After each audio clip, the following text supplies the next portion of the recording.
10:02. Good morning from the Circus Sports at the Mint Kentucky Downs, 104.5 The Zone studio. I'm Lucas Panzica. On Monday afternoon, longtime NFL coach and Titans radio color analyst Dave McGinnis passed away peacefully with his family at his side at the age of 74. Coach Mack was a beloved voice and friend to NFL fans, players, coaches, and media alike across the country. He was and always will be the head coach of Titans Radio. For all your foundation repairs and waterproofing needs, visit USSTN.com. Breaking news at once on your home for the Titans and Vols. This is 104.5 The Zone.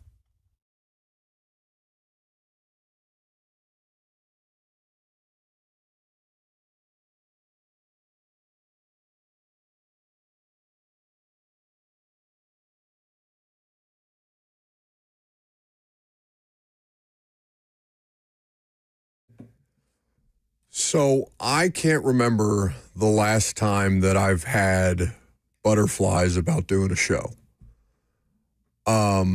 Today is going to be difficult for all of us, for the audience, for the three of us here, for everybody who's ever been associated with Coach Mack.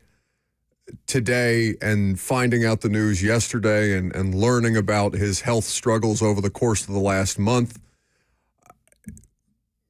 We have been preparing for this, but, honest to God, I don't know how this is going to go. Brad Willis walked out of here, obviously executive director for the Tennessee Sports Hall of Fame and for Titans Radio. And he said, you guys do your thing. And, that usually means one kind of thing when the three of us do this show together.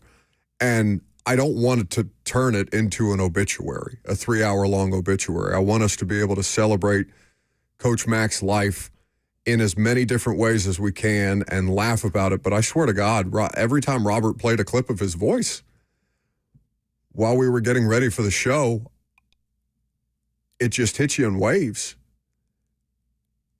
So today is a grieving day for sure. But we're going to find as many different ways as humanly possible to try and celebrate this man because we all loved him.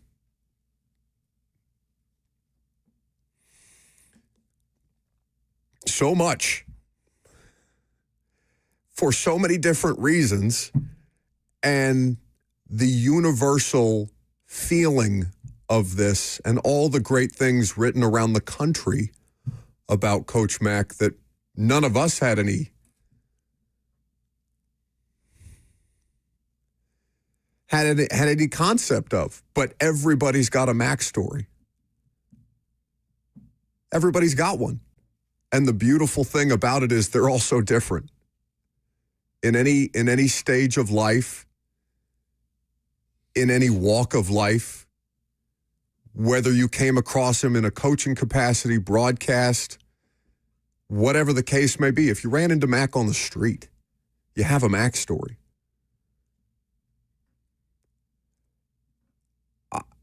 I didn't want to start the show doing a monologue, and I want you guys to say yeah. No, I'm working on it. I can go as long as you need me to. Do you have 3 hours? Buddy, I did 3 hours this morning on Fox, and I told him straight up, hey guys, I don't got it today. Like I don't care about any of this stuff. It doesn't matter. So apologies to the Fox Sports audience this morning, but I couldn't get anything but this out of my head. And I mean, Rhett told us that it was heading this direction probably a little less than a week ago, just so that we could be ready and that we could have prepared. God forbid we, actually prepare for a show, have something prepared for what we wanted to say. And I've got a million different notes and things written down and memories that I'm trying to call back, and I don't know what the proper way to do something like this is, even though we've had an inordinate amount of time to get ready for this. No, it's to have a good time, and we're going to have a good time with it.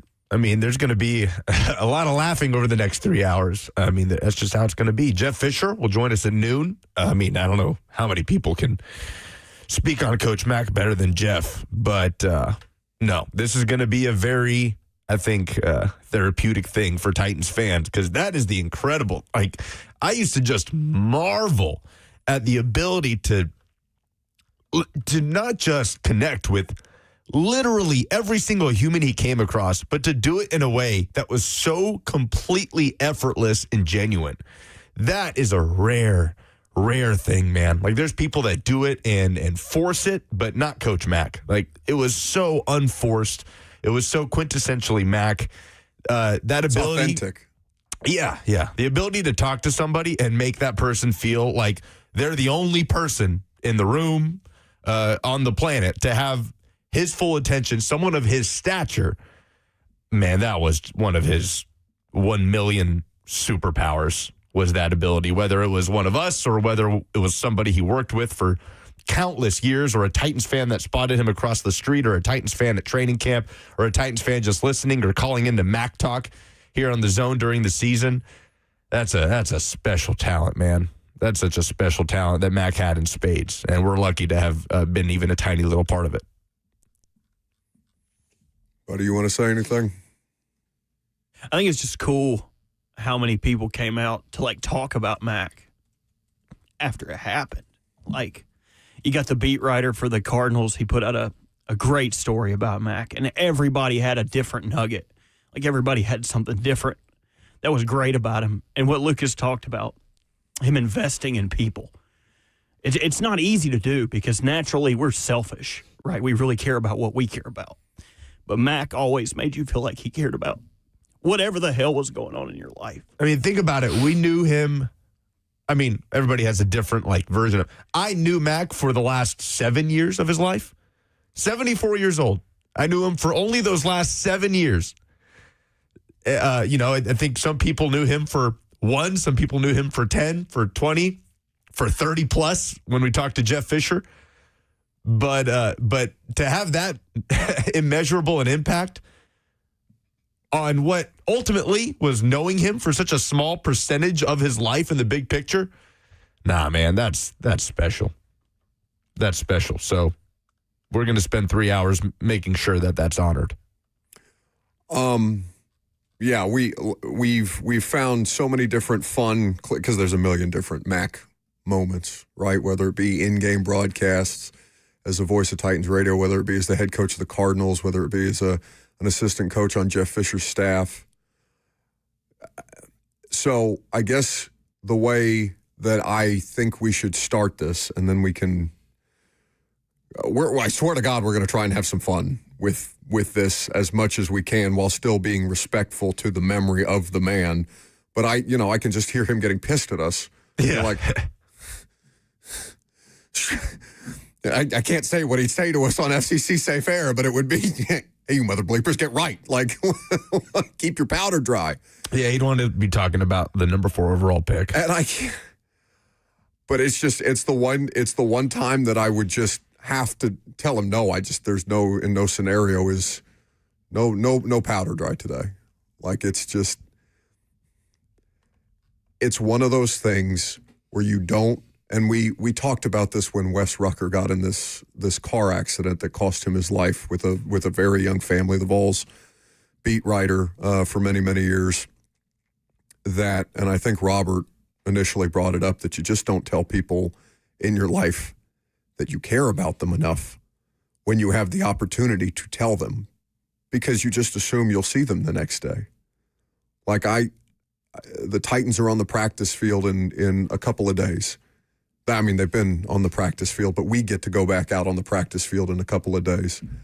And for the last 10 years of my life, a third of my life, I have gotten to spend at least some portion of my day, almost every day, with Coach Mack.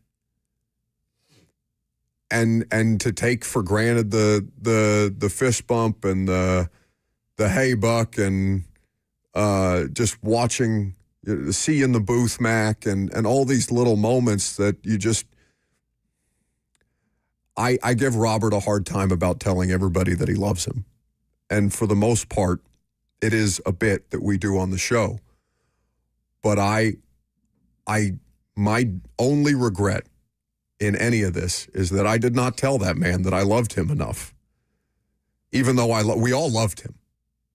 But it's I don't know if it's a male thing and you don't want to emote that way.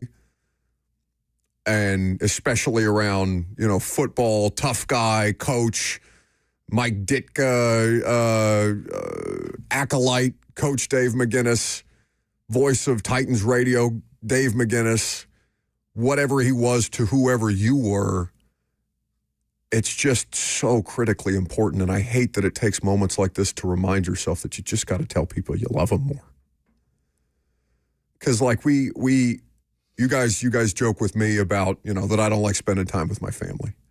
And that is a joke, obviously. That's not, there's some stuff that deserves ribbing for sure, and I behave a certain kind of way. But Mack and you two and everybody that's, Teresa and Jimmy and Tehran and Kaharski, like, you guys are my family. And I spend more time with you than I do anybody else in my life, and yet I don't say those things enough. And I swear to God, I don't know what it's going to take for us and just people generally to stop taking those moments for granted and for tragedy to be the thing that brings those emotions out the most. But for you out there listening, know that we, the three of us, and I won't speak for Robert and Lucas, but just from my standpoint, we know how much you loved this man. You guys know how much we loved him, and that we hope that you will help us today, because we need your help today in as many different ways as you can. But I not just because of this, but I do love you guys, and I really appreciate everything that you do and everything that you've done to get ready for this show today, because it's going to take all of us to do this properly, and even still, we won't come close to the kind of tribute that this man deserves. It'll get easier though. Let's hear some Mack stories. Can we? Yeah. Well, I love you too, buddy. I know you don't say it, but I love you. No, I know, and I go ahead. I'm sorry. No, you're good. And we're going to talk. We're going to Dr. Pepper. Oh yeah, we got our. We're gonna pop one. We got our Diet Dr. Pepper for Mack. We'll pour one out for a working Pour one man. out all over the equipment. But we're gonna let's ruin the engineer's day by making a mess in the studio. It was a tribute, damn it. What's the cost of $1 million of equipment? Have some respect For the memory of one man. Have you no shame? We'll have Rhett on at 11, and I'll start us off with the fun stuff. One of my favorite things Mack did is you guys know Rhett, and maybe the people in the radio don't know Rhett, but Rhett likes to fool around and make a lot of jokes. And sometimes when you was just busting your ass and we was being there talking about prospects or talking about football or talking about the Titans or whatever, and Rhett would make a joke and keep making a joke, and Rhett would go, Mack would go, Rhett, shut up. We're doing work over here. We're working. And Mack had a funny way of cutting through the BS and cutting through all that other stuff and finding what mattered. I just think about talking on the phone every time we called him, man. He just was always there. So many times, like, in when I call people, they ain't there. Yeah, okay, yeah, I got this coming out. Yep, appreciate it, thanks. Mack was always there. He always wanted to talk. Always asked about my daddy. Always asked about Cheyenne. Always asked about my cats. What are my cats doing? That's the kind of man he was. Showing up to the bowling events and giving, as much as anybody out there. Just being not as Lucas, I think you said really well, none of it's superficial, just genuine care, because it came naturally to him, and it doesn't to most people. No, it doesn't to 99.9% of people out. And that's just hand up. But like, that's just human nature. Like, even the most genuine and kindest people out there have their limits. Mack didn't have those limits. I seriously you would just be amazed by watching him at Titans training camp hold that sort of conversation and that superpower to remember everything about everyone. I am so bad about that. Like, we try, but we all fail at it in some regard. Mack just didn't fail at that part of life, at connecting with people. He was undefeated in that aspect of life. And it's just special, man. As a teacher, as a friend, as a broadcaster, as a family member, a colleague, I mean, all of it. Think about how much more Titans fans know about football just for having listened to Coach Mack. How many Titans fans know what 11 personnel and 12 personnel is and the difference between the two because of Coach Mack? What a transcontinental route is because of Coach Mack. Center guard triangle. Oh, that's my favorite. That's my favorite. A motorcycle lean. There's the draft. Gumby. There's the draft, and then there's the quarterback draft. I mean, keep your powder dry. Like, we're going to be saying these things as long as there's a mic in front of our face. So that is something we could take solace in, that impact goes absolutely nowhere. You know what another one of my favorites was? I'll never use Jag ever again the rest of my life. Yeah. Jag, just a guy. Mack didn't say that. Mack said Roy. The rest of y'all. Yeah. He said, I will use Roy in place of Jag for the rest of my life. So we're going to drink our Diet Dr. Peppers in Mack's honor. We're all wearing black today. Lucas in his Titans radio gear in Mack's honor. The morning show obviously did a phenomenal job honoring people. Dan Pompei's piece in The Athletic, and they interviewed Dan Pompei this morning, or had Dan Pompei share his memories and the conversations that he had writing that piece about Coach Mack. We hope that you will share Mack's stories with us because, again, everybody has one, and they're all different, and they're all awesome.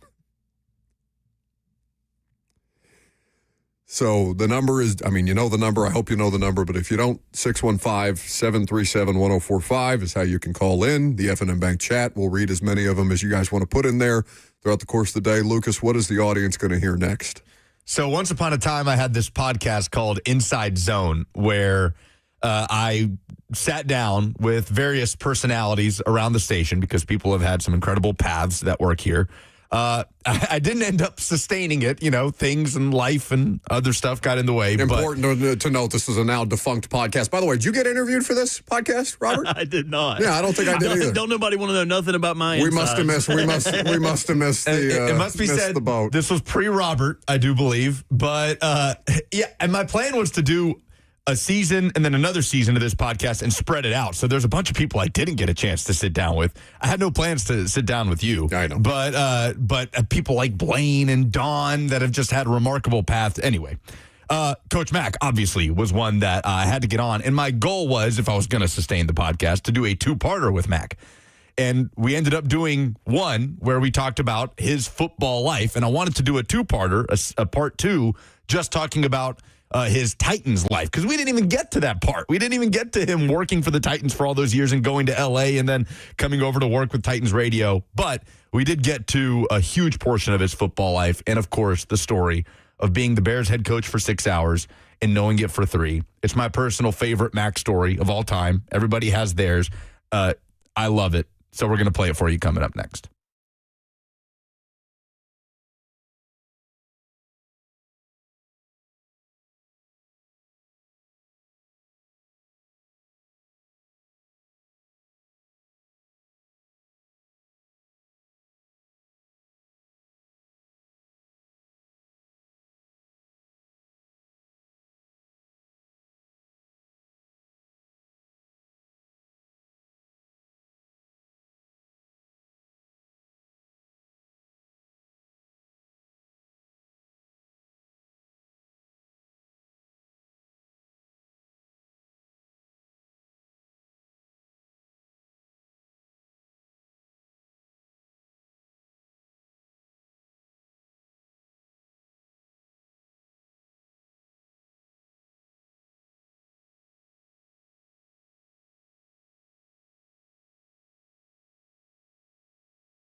Welcome back to the show. Fueled by Hattie B's Hot Chicken, the man in black, our man in black. Coach Dave McGinnis passed away yesterday. We're remembering his life throughout the course of the day. Now, the one thing that I'm not going to let happen today, all right? The one thing that I absolutely will not accept. What are you laughing about back there? You were just crying. Yeah, I am crying. I got snot in my mustache. Lucas had to go get us paper towels. God forbid we have tissue paper in the studio because we just got snot everywhere. The one thing I'm not going to let you people do today, and I do mean you people, is what Stevie on YouTube says in the chat. The F&M Bank chat, where you can submit your commentary, Facebook, YouTube, Twitter, and Twitch. He says, Coach Mack would have wanted the Titans to draft Love. I won't have it. Too far. Don't you jump your draft opinions on that, man. Push your propaganda. Have you people no shame? Coach Mack would have wanted the Titans to draft Jeremiah Love. I mean, my God. That tickled me. Took us 18 minutes, however long. We're 29 minutes into the show. Anyway, we're remembering Coach Mack today. We're going to get to Lucas's conversation with Mack on Lucas's now defunct podcast, Inside Zone, here in a second. And by the way, I will reactivate. They have been taken off of streaming platforms. I'm going to effort to reactivate Lucas's interview with Coach Mack. When I get that done, we can put a tweet out and link it if you guys want to go back and listen to it. Talks about his career in coaching, his life, just a great interview. It's like over an hour, isn't it? Yeah, over an hour. It was awesome. I will reactivate that, and I'll let everybody know when that's back out there if you want to listen to a little Mack today. So, we're going to give you as much Mack as we can, but there's never enough, especially in remembrance of him. So, we told you guys, if you call us, 615-737-1045 with Coach Mack's stories, that we would give you the opportunity to share that with the rest of the audience. So we will start that. Andy is in Hermitage. Good afternoon, boys. How are you? It's a tough one, but we're going to make it. And he wouldn't have wanted people to be sitting around whining and hollering. No, I know it. Because whenever I heard Coach Mack talk about players he played with that passed, what you heard him talk about was what he envied of them or how impressed he was by them or how they touched his life. And he didn't, you know what I mean? But what I wanted to say is I hear every word on 104.5 the last couple of years. I retired and I work at a warehouse, so I listen to y'all from 6 till 6. And what I always loved when he came on y'all's show is he always felt like he was kind of pulling you guys along. Do you know what I mean? Oh, sure. Putting you on. Yeah. The other shows where he's got with Ramon and some of the professional players and all that, it was just a different tone. But he sure loved you fellas, and you could hear it through the radio. Your story yesterday, Buck, really touched me. But moving on from that, I loved how we'd get in the officials' ass. That was my favorite Coach Mack thing because he was an everyman to every man. I never had the honor of meeting him in person. But like I said, I heard every word that man said on the radio. And no national NFL team could touch what that man could do during a game. No. But we always wanted somebody to call out officials when they did nonsense. And I don't know anybody that ever did it better than that man. That's the truth, Andy. We appreciate the call. Appreciate you, Andy. So for the sake of time, I do want to get to this conversation with Lucas and Coach Mack about one of the best stories you'll ever hear about Coach Mack's short stint as the head coach of the Chicago Bears. So being the head coach of the Chicago Bears for 6 hours and knowing it for 3, for someone that's never heard that story, what's the most concise way that you could put it? Well, I mean, all you got to do is Google it up. Yeah. Go to the Chicago Tribune and Google it up. Like you're not on a clock here, but also I'm not trying to keep you for 3 hours. Yeah, well, I mean, it was bizarre. It was really strange. It was right up there with Bill Belichick when he wrote on a slip of paper, "I resigned from the HC of the NYJ." If you remember when he did that, I mean, it was pretty bizarre, but. What had happened was I was the 5th one to interview, and they'd flown me up there from the Senior Bowl. It was after the 98 season, in the 99. We had just beaten Dallas in the playoff game. The Cardinals had not won a playoff game in 51 years. We had just beaten Dallas in Dallas for the first win, then got beat by Dennis Green and that Minnesota team, in Minnesota in the second round of the playoffs. And so then I was down at the Senior Bowl. I had already had some pretty good overtures about being a head coach. I knew I was in the pipeline, pretty deep. I had already interviewed, I had already interviewed at the New Orleans Saints. Before that, myself, Jim Haslett, John Fox, and Gary Kubiak. We interviewed with Tom Benson for the head coaching job. That's when Jim Haslett got it. All right, so, it didn't get that one. So I knew I was in the rotation. I was a up-and-coming young defensive coordinator that was very successful, had been with some, So, anyway, I knew I was going to get a chance. Yeah. And the TCU job had come open. They had contacted me about that. Would you have considered that, the head coaching job I talked at TCU? to them, and that's when Gary Patterson got it. But, and they were very serious about it. And I told him, look, before we go any further, I'm telling you, I've got a chance to be a head coach in this league. Mm-hmm. I'll support whoever you ever hire, but I'm not going to string you along just to feel good about myself. Yeah. So anyway, I knew I was in a head coaching pipeline, and so when they called and asked me to come up there after I was the fifth one. They interviewed 5 people. The fifth one to come up, I came up on a Thursday. Was supposed to interview on a Friday. Full day with a full press conference that they'd put everybody through, and the Chicago press is massive, which I loved. And then, leave on Saturday, and then Michael McCaskey was going to make his decision the next week and then call us and let us know. I was going to fly back to Arizona, and I said, sure, I'll do that. So I came up, on Thursday night and put me in a North Shore hotel room. It was a big deal under an assumed name. I mean, it was all cloak and dagger stuff, everybody's trying to find out who's going to interview. Yeah. So I go over and start the interview, and it's just, things are good. Look, I'd been there for 10 years. I knew everybody. It was really like homecoming going back there. They had moved into a new facility, there in Lake Forest, but I knew everybody still in the organization. And I especially knew everybody in the press corps, which is huge there in Chicago. And so, and part of doing that was the press conference, that you had to have a, simulated press conference. And so I went in and did that, and just crushed it. I did. And, when you read the write-ups in the paper, the Tribune did a nice job with it, and after doing that, I was feeling pretty good about it. And so, but then we go to eat lunch, and then Michael McCaskey comes in and says, look, that's when they were trying to get the new stadium built. He said, I need to meet with Mayor Daley on the stadium. Can you spend the night, and we can finish this tomorrow? Do you have to be back in Arizona? But I said, no, I can do that. We're going to get some time off after the Senior Bowl anyway. So went to spend the night, and I'm expecting a call the next morning, 7, 8 o'clock, because they're going to come get me in the car and bring me back up, and we'll finish the interview. Then I'll load up. I had my stuff loaded up, and then I'd fly out. Well, it's 7:30, 8, 8:30, going on 9 o'clock, and I'm going. And then the phone rings, and it's Leslie Frazier, who's now the defensive coordinator. Yeah. He was going to be my secondary coach.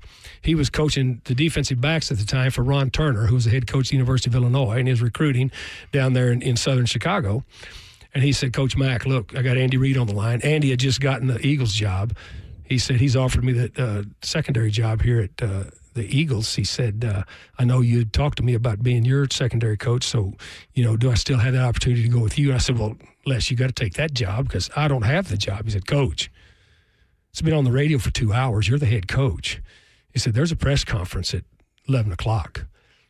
And I said, Les, I'm just telling you, I'm sitting here in my hotel room. I have no idea what's going on. So you take that job with Andy Reid, and I'll let you know what's going on. Well, then, no sooner than that, Mike Singletary calls. He was still living up there at the time. Was he still playing? No. Okay. And he says, he'd been retired. He says, hey, Coach. Oh, this is the late 90s. Yeah, he said, hey, Coach. He said, hey, Coach, congratulations. I'll be at the press conference. I said, Mike, I don't know what's going on. He said, Coach, what is going on? I said, Mike, I don't know. I'll let you know. I said, but don't come up here because as far as I know, there's not a press conference. So then I hang up the phone. I'm kind of sitting there going, what in the hell is going on here? And then Mark Hatley, who was the GM, he and I had coached together at TCU. Then he had then he had been at Kansas City, and he was, he had worked his way up. He was a general manager there for the Bears. He called me and said, Mack, where are you? And I said, well, I'm in my hotel room, Hat. I'm waiting for somebody to come pick me up. He said, you mean nobody has called you? The general manager of Yes. of the Chicago Bears. He says, nobody has called you from last night until right now that we're talking. And I said, no. He said, oh. He said, let me call you right back.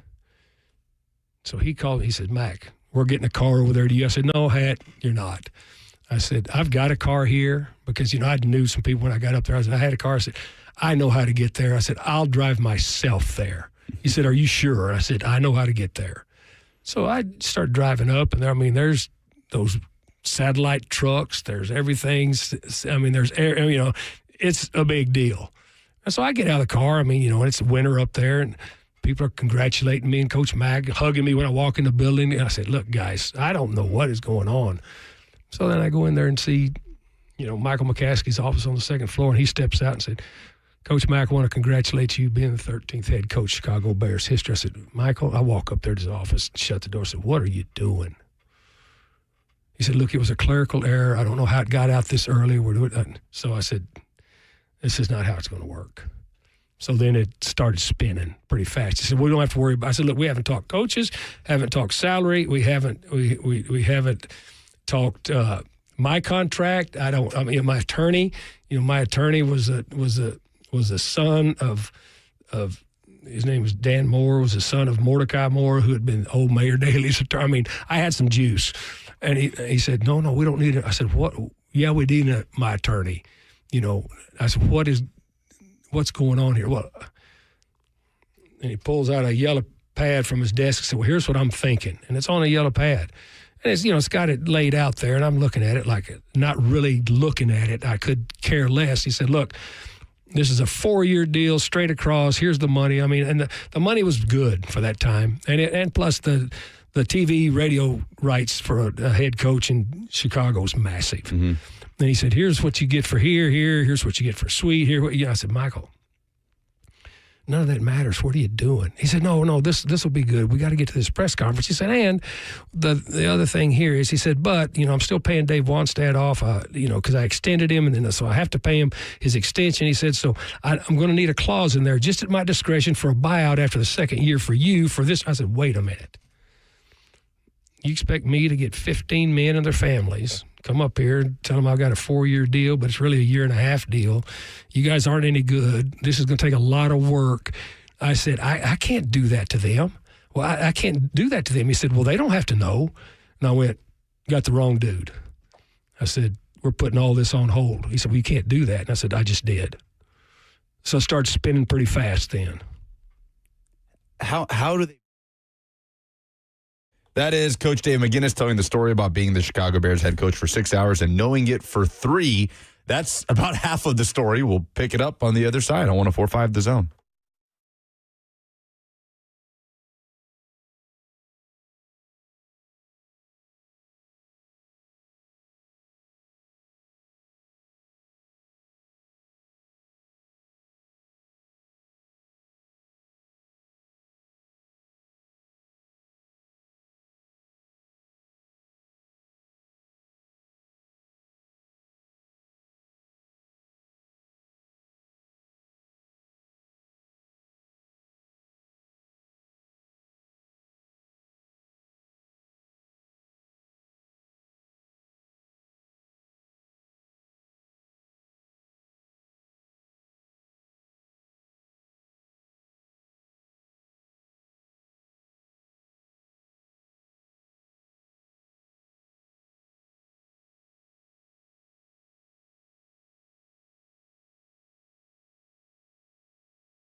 Coach Dave McGinnis telling the story of being the head coach of the Chicago Bears for 6 hours and knowing it for 3 from my conversation with him a few years ago on the podcast Inside Zone. We will pick up at the point in the story where Coach Mack has received calls from everyone except the Chicago Bears themselves, congratulating him on becoming the next head coach. He has arrived to the facility. There is a ruckus. There are TV trucks. He has walked into the building, and he has walked into then Bears chairman Michael McCaskey's office in 1999.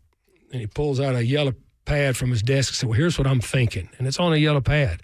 And it's, it's got it laid out there, and I'm looking at it like not really looking at it. I could care less. He said, look, this is a 4-year deal straight across. Here's the money. I mean, and the money was good for that time. And plus the TV radio rights for a head coach in Chicago is massive. Mm-hmm.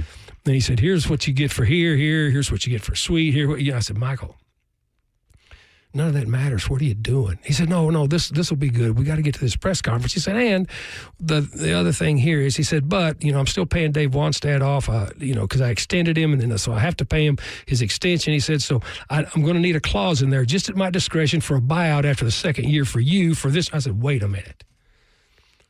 You expect me to get 15 men and their families, come up here and tell them I've got a 4-year deal, but it's really a 1.5-year deal.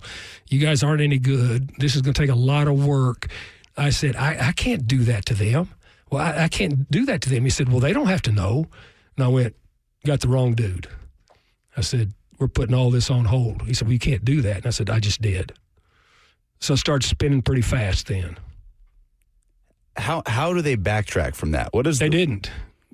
I mean, and then, of course, that's when, Virginia and Ed McCaskey, who, God rest his soul, they both called me, said, look, please forget what he did. We want you. Please forget what he did. Then he, so finally I said, you have to call this press conference off. Brian Harlan was the PR director at the time, Kevin Harlan's younger brother. Wow. And so Brian, was up there standing in an empty podium there, and would every now and then come out there to ESPN saying, we're still waiting, we're still waiting. Finally, I told him, cut it. I'm not coming out for this thing today. We're not even close to anything. So they shut it off, and so that night, Mark Hatley, the GM, it was a mess. And finally I said, look, I need to get out of here. So we go to dinner, and Michael McCaskey, the owner at the time, or the president at the time, says, look, can we come back in the morning and just talk about this? Because then it blew up. It was a huge deal. And I said, sure. So anyway, so I came back in the morning, and he said, look, 4-year deal's out. It's a 5-year deal now. It's this. And I'm sitting there staring at it, and he, finally, and I didn't say a word. He finally looks at me and goes, "This isn't going to work, is it?" And I said, "No." I said, I don't trust you. I said, there's no way. There's no way I was going to roll over in a city like Chicago to take a job like this. I would never roll over on my assistant coaches like this. I said, and this was not correct. You know it. I know it. So I've got to call Bill Bidwell in Arizona, because right now they've got a guy getting ready to take the job that I just left, because this has been announced that I'm the head coach of the Chicago Bears. Jim Johnson's who they were waiting on, who became the defense coordinator at Philly. Yeah. And so they had him there in the building waiting to hire him. So I called Bill Bidwell. He said, "Coach, what is going on?" I said, "Mr. Bidwell," because I'd promised him. I said, I will let you know exactly, He said, "Just don't leave until you let me know." And so I said, and I told him exactly. And he said, "I've never heard of anything like that in my life." I said, "Well, let me ask you this. If I walk this thing and fly out of here today, do I still have my job in Arizona?" He said, "I'll pick you up at the airport." So then I walked in and told Michael McCaskey, "I'm done." He said, "Well, you can't do that." And I said, "Yes, I can." So never signed a contract. No, right? They never had. Never. Well, they had a never contract. put one in front of you. No, they put it in front of me. Yeah, it's just one of those stories that it's just hard to wrap your mind around, because you try to put it into context on what that would look like today. Well, it couldn't happen today, I don't think. Mm-hmm. As I said, Bill Belichick, I resigned from the HC of the NYJ on a piece of paper, at a podium. And then, but I tell you, and people always ask me, do you regret it? No, I don't regret it, because I gained a lot of respect in the league. I gained massive respect from the assistant coaches in the league, all the way around, from the league office, from all the major NFL writers, because, it just, honesty, integrity, and dignity have to mean something. And I was not willing to just sacrifice all of that I'd built up all these years in the league just to say that I was the head coach. I know you don't regret it because I've heard you talk about it before, but you spent 10 years as an assistant there, most of them under Mike Ditka. I imagine that was a dream of yours. It was a dream job. Be the head coach of the Chicago. It was a dream job. So how difficult was it for you for it to work out in that way? I understand you didn't have a choice. In your mind, you did not have a choice. You knew it was not the right thing to do. But how difficult was that to accept that the dream job didn't work out that way? Well, it was sad to me. I was just sad. I wasn't mad about it. I was just sad because I couldn't understand how, when it was set up so perfectly, because at the time they really wanted somebody else that was in there that was connected to Mike Ditka, that had been involved with all that success. And, I had built up a pretty good resume in the league, and it was laid out, and then it wasn't right. And consequently, Virginia McCaskey demoted Michael from if your listeners or if you or your watchers or whoever, just go Google it up. Go Google up Melissa Isaacson in the Chicago Tribune. She did the best spread on it. It was, but as I say, to this day, people still, and so many players, Aeneas Williams, when I came back to Arizona and all that, he said, Coach Mack, we respect that so much. We said, know how hard that was. But, it wasn't right. Yeah. Because as a head coach, you have to go in and you have to trust everything that's going on. Plus, you have to have your players have to have the trust in you that you will stand up for them, for what's right. There's no way I could have done it. Worked out pretty good, though. Worked out pretty good. That is Lucas's conversation with Coach Dave McGinnis about one of the craziest stories you've ever heard. 1999. What would Twitter have been like in 1999 if something like that had happened in the NFL? My God. And how rare a quality is that actually in a human being? We talk about the authenticity of Dave McGinnis. To essentially stand on your principles and pass up your dream job. I don't know how many people generally, not just like in the NFL today, but just in whatever walk of life, whatever profession you're in, would pass on their dream opportunity for one of the most storied franchises in the history of sports because it wasn't right, wasn't honest, lacked integrity. Now, the strength to do that is almost unfathomable, to be honest. So that is such a quintessential Coach Mack story, man. Like, one of the first things he thought about was the 15 men he was going to ask to move their families to Chicago. And that being such a deal breaker for him. And anybody that spent an iota of a second around Mack knows what the Chicago Bears organization means to him and the time he spent there and what that means to him. But I'll always think about that story. Legitimately one of the craziest stories in the history of the NFL. Can either of you tell me without looking it up? And I don't think I heard this in the interview that we just heard. Do you know who became the coach of the Chicago Bears in 1999? Was Dick something? Yes. What's his last name? Jaron, okay. Jauron. Was the coach from 1999 to 2003. So with all due respect to that gentleman, eminently forgettable. Yeah, a little bit. He went 6-10, 5-11, and then 13-3 his third year. He wasn't nearly as handsome. Look up a picture of this dude. This dude had a weak jaw. That's why he took that A job. little bit of buck teeth, too. He wasn't no Mack. Rest in peace to him as well. Oh, God. 615-737-1045 is the number. We're not doing Oh No today, right?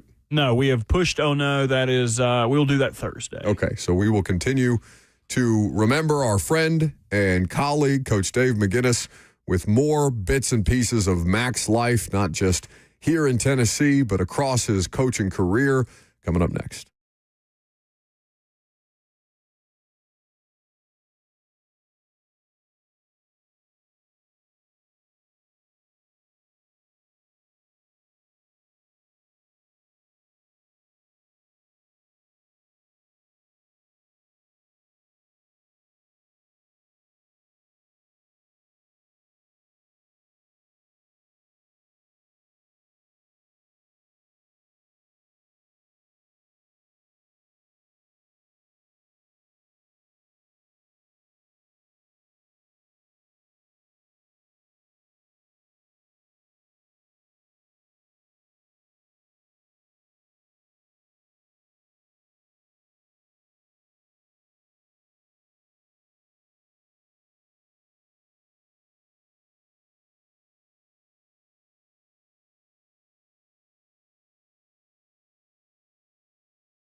11:02. Good morning from the Circus Sports at the Mint Kentucky Downs studio. I'm Lucas Panzica. On Monday afternoon, longtime NFL coach and Titans radio color analyst Dave McGinnis passed away peacefully with his family at his side at the age of 74.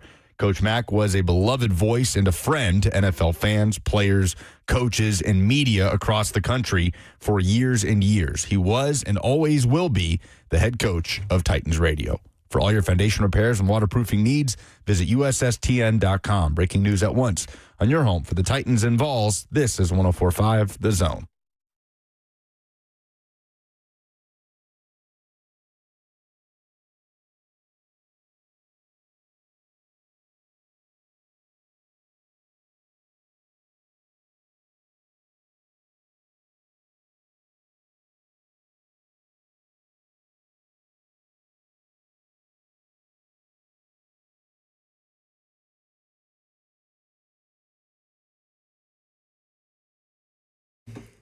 Oh, man, that song has new meaning on a day like today. Normally, that's how we introduce Coach Dave McGinnis of Titans Radio. But on a day where we across the station and so many different people across this country are remembering Coach Dave McGinnis, we can't talk about the man in black without the man's right hand. And that's Rhett Bryan, executive producer of Titans Radio, who is kind enough to spend some time here with us. Rhett, just before we get started, and we're very grateful that you're taking some time, because I know that you got a lot of things going on, much less not just with this and everything that you've been doing with Coach Mack and for Coach Mack in the lead up to this, but just on behalf of everybody that cares about him, the stuff that you have done behind the scenes over the course of this last month, and just everything that you've done for him over the course of time. You deserve all the credit in the world, and I know you won't take it because that's not the kind of guy you are. But we love you for it, buddy, and it means a tremendous amount. I just wanted to make sure that we started that way. I appreciate that very much, Buck. Draft is 9 days away, and he would tell me to get my ass in gear. But Mac, today's for you, buddy. And we're going to continue to celebrate and honor you and remember you fondly. And I know I've heard callers all morning, and this is a very difficult day for everyone involved, because everyone loved Mac, and Mac was so good to everyone. I'll get back to draft tomorrow, but today's for him. That'll be there. And by the way, let's speak of draft for just a second. So Stoney Keeley and Zach Lyons have the stackingtheinbox.com draft guide sitting here, and man, it is handsome. It's impressive. They did very nice work. And we were talking about it's as good a draft book and presentation as a lot of the ones you might subscribe to. Quick Mac fact, as we'll call it. Mac was a ghostwriter writing thumbnails for Our Lads for years. And I'm sure he did it for some others too. Sorry, Mac, I know you didn't want me to tell that, but you're not here to stop me now. He did all kinds of things behind the scenes for the game and the development of football. And he loved high school football on Friday nights. He loved to see these kids around here just give everything they have. And obviously college on Saturdays, and then on Sundays, his life in the NFL. But he was such an ambassador for the game of football, not just an ambassador for the Tennessee Titans. A lot of people do not know he was involved pretty heavily in the NFL's accelerator program and making sure that everyone got an opportunity if one got in front of them, that they were prepared. And to kind of be a fly on the wall with some of that has been very impressive to see.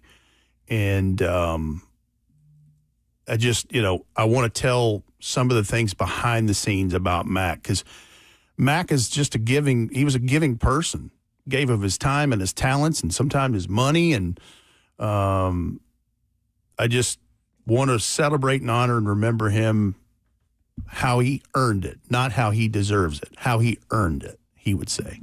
People have no idea, and probably never will truly know, the extent of just how much you were at his side over the last few weeks, really the last month or so. I mean, literally every single day.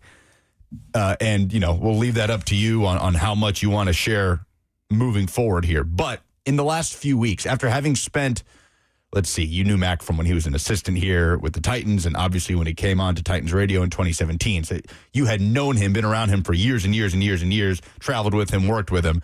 But just in the last month of being at his side in the hospital, what is something new that you learned about Mack here in this recent stretch?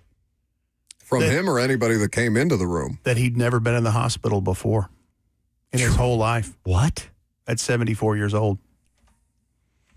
That just speaks to how tough he is, because he'd been through some stuff. I mean, I'm sure he's told the infamous story about being in the Titans facility and slipping on the hot dog grease and tearing his hamstring off the bone on his right leg, and of course never had it surgically repaired. Equipment guys are helping him with crutches and carts to get around and practice. He just adamant. He had some pain towards his last few days that was bothering him, and he was refusing pain meds.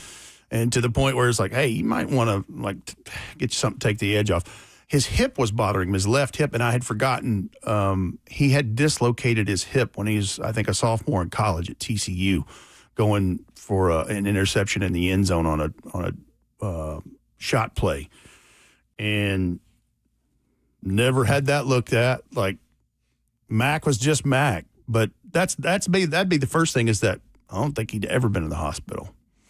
And I begged him to seek some medical attention in recent weeks, and finally, the great Jeff Fisher, who will be on this program next hour, was the person I called, because I figured if there's anybody in this world could get through to him, because he's so stubborn and bullheaded, it would be him. And Jeff put a plan of action together and got him in the right place. But I'm going to tell you something, Buck.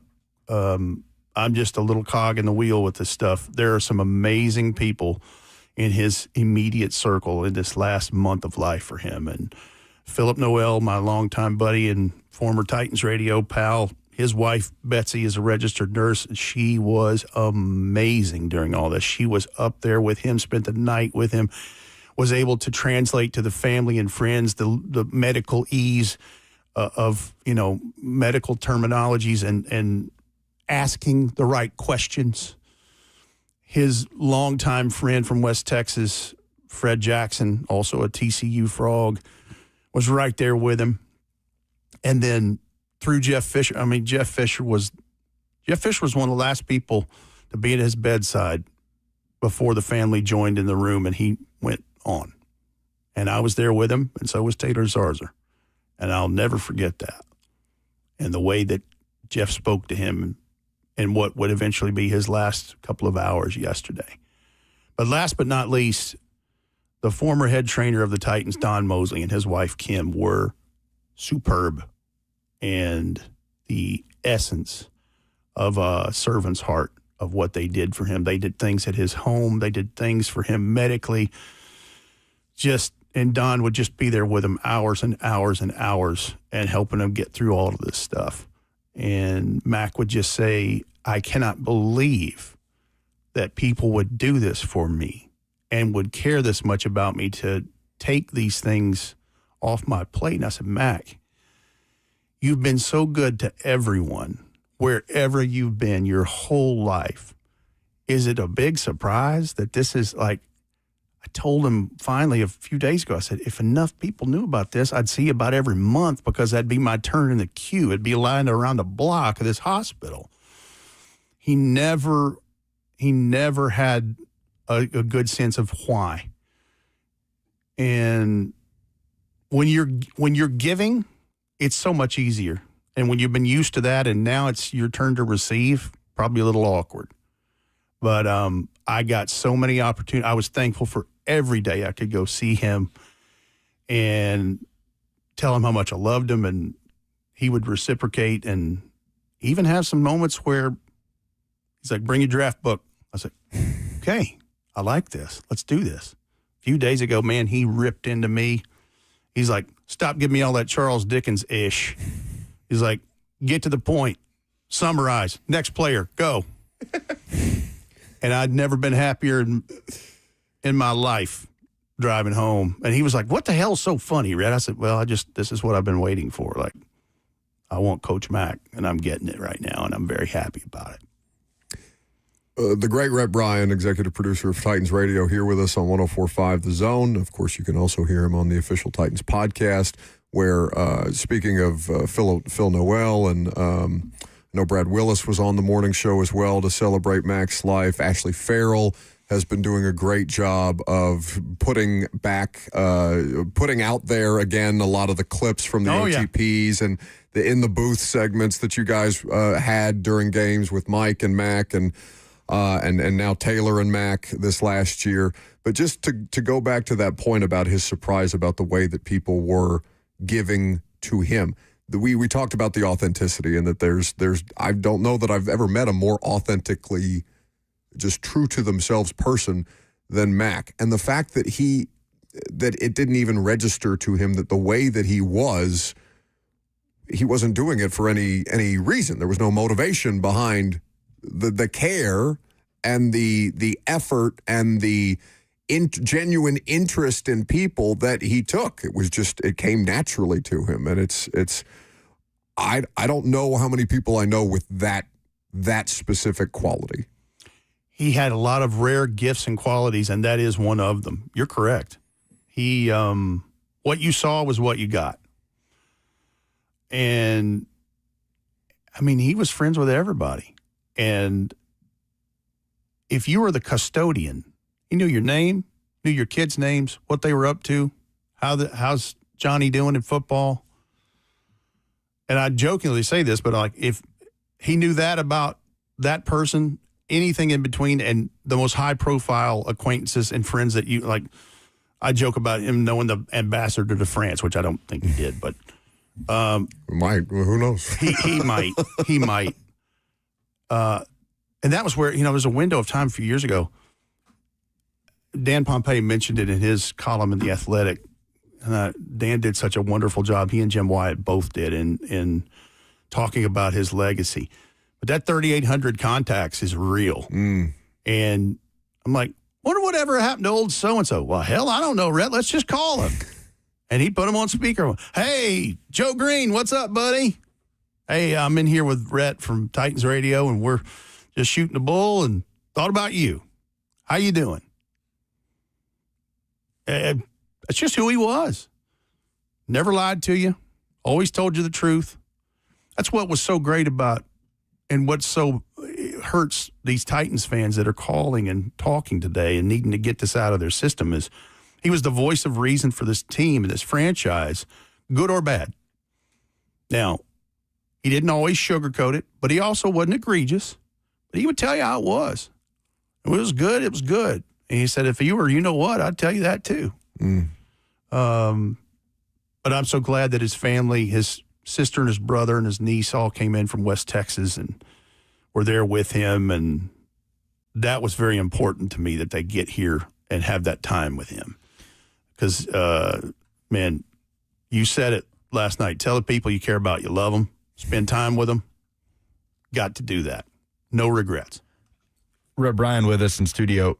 Could you take us through, from your vantage point, the initial moves that led to Coach Mack becoming the new color analyst and the partner of Mike Keith on Titans Radio? So it was a very last-minute thing. And Frank, God rest his soul, was going through things of his own. And the green light from wherever was literally 2 days before training camp in 2017. And Mike Keith calls Mack in Malibu Beach and says, hey, why don't you try this radio thing? And he's like, that sounds like that might be fun. Gets in his F-150, drives across country. I see him at camp. Hey, Rhett, how you doing? Hey, listen, do me a favor. If I ever tell you I'm going to do something like drive across the country, I want you to hit me over the head, because that's stupid. But I'm here. And a few days later, here we are doing a broadcast in New Jersey when they're playing the Jets in 2017. And we're white knuckling it a little bit because it's like we don't have a delay, and if he lets out an expletive because he's a coach, what are we going to do? Well, there's not a lot you can do. We expressed that to him. He's like, I got it, boys, I got it. And gosh, after that first quarter, it was like, he's a natural. Gold. That was where the genuineness and his personality shone through, and it wasn't shtick. You're right. That was Dave McGinnis. Whose idea was that initially? Hey, what about Coach Mack? Mike Keith. That makes sense. Because at this point, it was the 11th hour plus, and he had a good relationship in the 8 years that Mack was here as an assistant coach, because Mack just had that way about him, about like we were talking about. He interact with everyone. He knew your name, cared about you, and it was genuine. Like, y'all have had conversations with him. When you were talking with him, you were the most important person. Everything else was periphery. It's a rare gift. And it's not, there's none of it that's put on, not at all. I think it's interesting to see his family dynamic. They know he's had a high profile and had, he's just Dave or David to them. To see that dichotomy, it's very interesting to see. He's just Dave from Snyder, Texas, Snyder Tiger High School.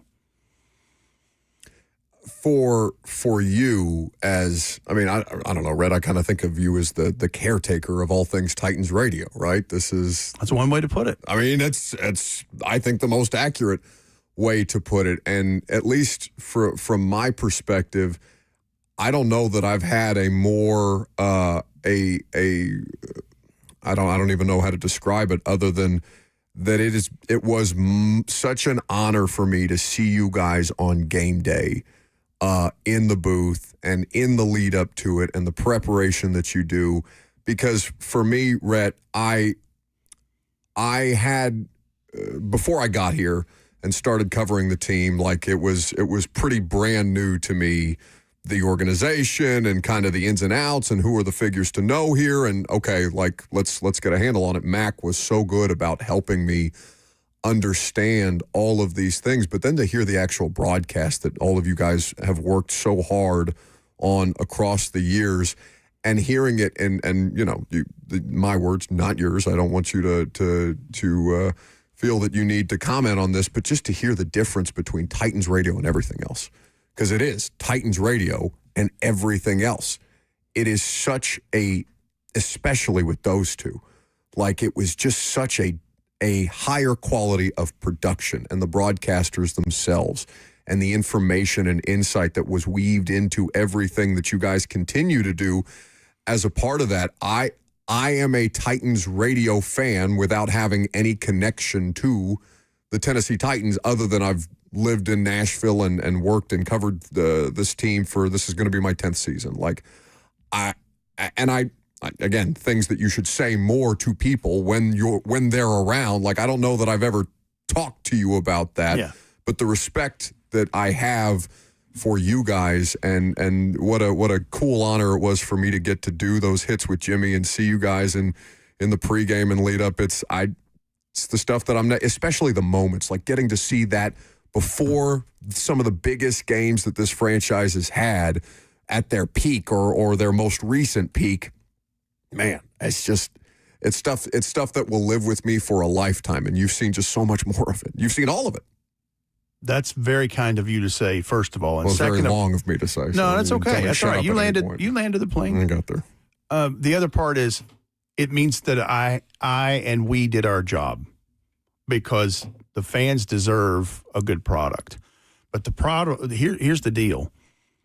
Everyone that's been involved in Titans radio has one goal, and that's to give the best product to the team. And that means study, preparation, execution, all of those things.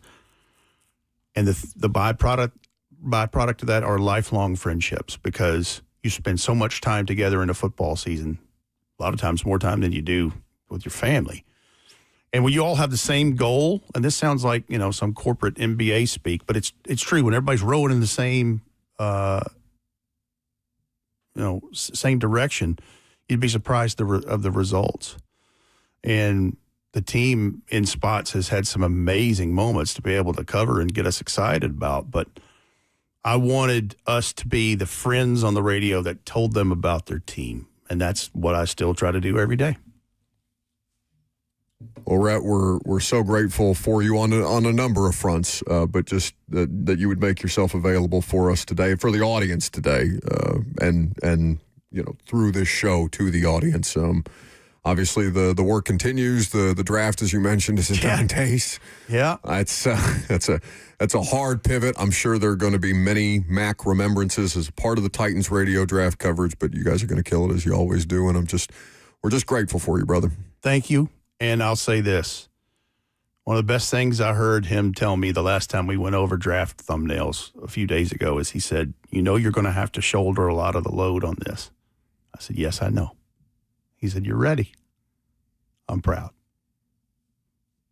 That broke me. Well, you'll do him proud. We know you will.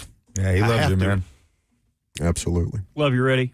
Love you too, Bert. We do love you, buddy. That's Rhett Bryan, the great Rhett Bryan, executive producer forever and always of Titans Radio. Caretaker. Yeah, the caretaker. He's got these jangling keys around here somewhere. Caretaker sounds too custodial. I don't know I don't know. It sounded better in my head than when it came out of my mouth. It's all good. We're not good at these things. I'm not good at these things. Robert and Lucas are trying to carry me through it. Thank you, brother. All right.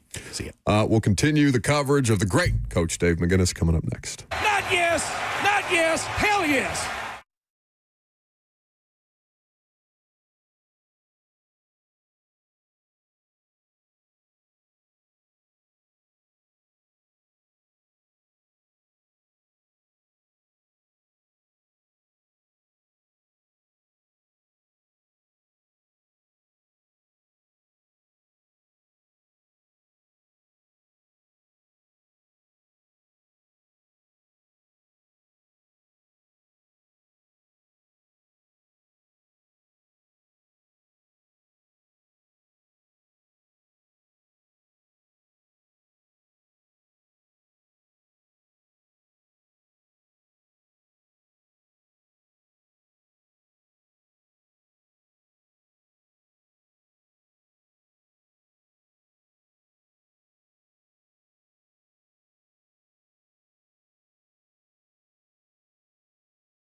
Okay, first of all, great play call. Caught him completely off guard. And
myself. That's why I quit talking. Well, I agree. That's good if you get to be on the board. Damn, I love that rambling man. That's a great job by Rhett Bryan. Rhett put that together. That's some of the moments of Dave McGinnis, Coach Dave McGinnis, who we remember today on Titans radio. Josh Norman. Because it's Lucas, you've been a part of the Titans radio broadcast in a couple of different facets. Me and Jimmy Wyatt have done that little pregame hit, the Titans Insider segment, for a couple of years, but never to the level of detail that you were involved with Titans radio. Just fortunate for us to be able to get in the booth with Mack. I loved hearing so many of those different things because it reminds me of games that I got to cover. Sam Sloman to win the AFC South in Houston, the thick 2C's kickers, Josh Norman and Derrick Henry. There's Thanksgiving dinner for you a little early on a what was it, like a 5-yard run that didn't even count because there's a penalty. Mack talking about blowing up parade floats on homecoming. I think that was a Patriots game. Like, oh my God, just a lot of good memories. Just a lot of good memories. The thing that I love that Mack would do whenever he would drop something like that, whether it was Ford over Rooster or one of the several clips that we've got, Robert's got a whole compilation of stuff. We've got clips that have been pulled over the years from the OTP, from the booth cam. Ashley Farrell's done a great job putting stuff out there. But whenever he would drop one of those that he knew would cause a reaction or would have Mike Keith saying, what are you talking about? He would like turn and give the booth a scan every time. He'd like make eye contact with every person in the booth and then turn his attention back to the field. Oh, so that's where you pick that up. Every time you make a terrible joke and you scan around to see if Robert is laughing at you at all. But no. And when you talk about rambling man, how many people in their lives can say they have been a pretty instrumental part of building not one, but 3 different new NFL stadiums? Yeah. because Coach Mack was literally going door to door with Cardinals players, trying to raise awareness and raise funds for, was it a proposal or a bill to get the new Cardinals stadium built? Yeah, he was campaigning on behalf of the bill that was required to get the what is now State Farm Stadium out in Glendale passed. Yeah. Door to door. Door to door. Himself. Knocking on the door. And the head coach of the Cardinals is there with a player, with Rob Moore, who coincidentally ended Titans up legend. working at the Titans. And then, obviously, in L.A., in the move from St. Louis to L.A. as part of Jeff Fisher's staff and the building of the now palatial SoFi Stadium, in here with the new Nissan Stadium that's set to open in a year and a half. Like, that is impact that is immeasurable, not even on the personal. That's on the professional side of things, and not even on the football field. We would go too long if we sat here just listing all the different ways Dave McGinnis impacted players and coaches and media and fans and friends and family alike. Well, and we want you guys to do that today too. Like we said when we opened, we need your help today because it's a very emotional day for all of us, you guys included, you as the audience, and he is our personal friend, close personal friend over many, many years. But he's in your lives. He's been in your lives in some form or fashion just as much, if not more, whether it be at Titans radio events, whether you attended the draft coverage that they put on when the NFL draft was in Nashville. I'm sure, speaking of people who have been heavily involved with Titans radio over the years, and specifically with Coach Mack, who did such a great job with Coach Mack. Rhett Bryan one, Jonathan Hutton another. I'm sure Hutton and Chad will have some level of tribute to Coach Mack. I saw that they were putting out some clips of previous Mack appearances today. We all have close connections to this man in some form or fashion. So if you guys have Coach Mack stories and you want to share them today, we have phone lines for you to do that, 615-737-1045. Jeff Fisher is going to join us at noon, so we'll look forward to that. And then at 12:20, each of us are going to tell at least one Mack story that we have, and we'll try to get through that without getting snotty and teary-eyed again. And Yeah, good luck. yeah, I know. I was hoping I could get them all out of the way. Don't work like that. No, certainly not for him. Anyway, let's go with Lee calling us from the state of Indiana. Lucas, Buck, how are y'all? About how you would expect, but we appreciate it. So I've had an opportunity to cross paths with Coach Mack a couple times. The first time was the NFL draft in Nashville, and I was staying outside Draft Village, and we stood and talked for 5, 10, 15 minutes, even though he didn't have to. And I feel like just going through social media, and that speaks to who Coach Mack was. And then a couple of years ago at training camp, did the same thing. And if I could just tell Coach Mack anything, it would be how much those moments meant to me personally. And as someone who's a young coach, if I could do anything, it would be to pick his brain, knowing all the football knowledge he had. So if I could say anything, it would be to Coach Mack that you will be missed and that you were deeply loved. Thank you. Thank you, Lee. We appreciate the call. Yeah. I mean, I feel like we're all saying some version of the same thing, but everybody's got a different spin on it, which is what makes this beautiful. Because you don't know what those interactions. Mack doesn't care what those interactions. Not that he doesn't care what those interactions mean, but it didn't. He didn't feel like he was going out of his way. Like it just organic, just something that Mack loved to do.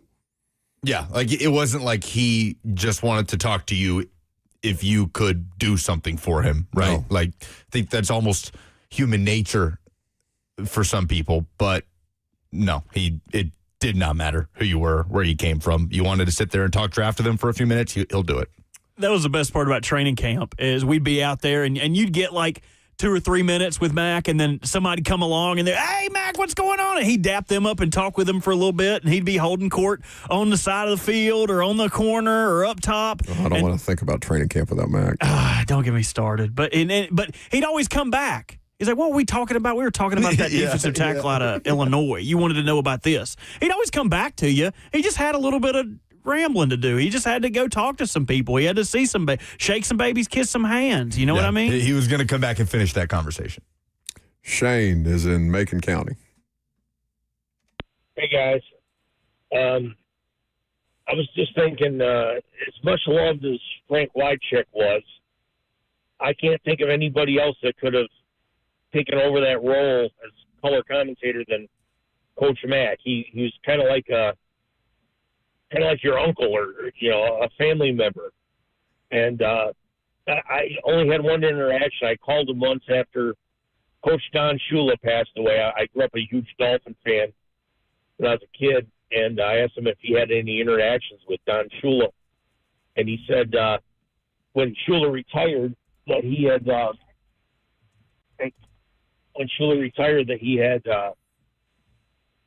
called him, and his secretary said, Don Shula's on the phone. Would you take the call? He goes, Don Shula? Hell yes, I can take the call.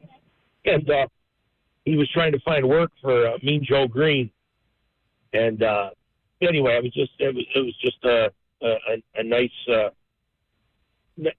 nice exchange with him. Yeah. Thank you for the call, Shane. We appreciate it.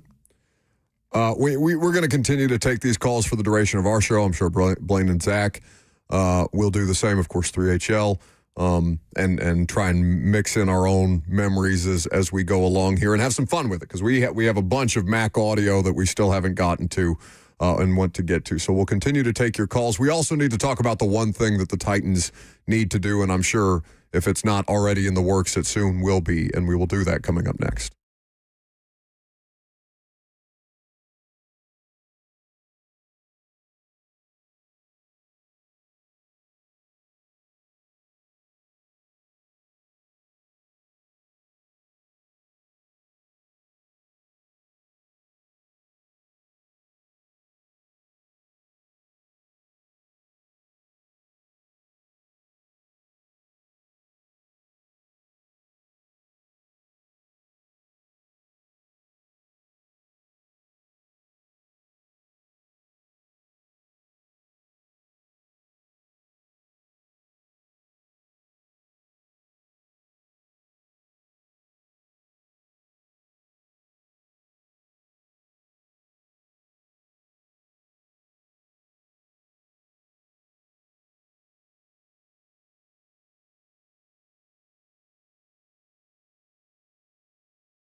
Welcome back to the show, fueled by Hattie B's Hot Chicken, the best hot chicken in the world. We're remembering the best of the best today, and that, of course, is Coach Dave McGinnis.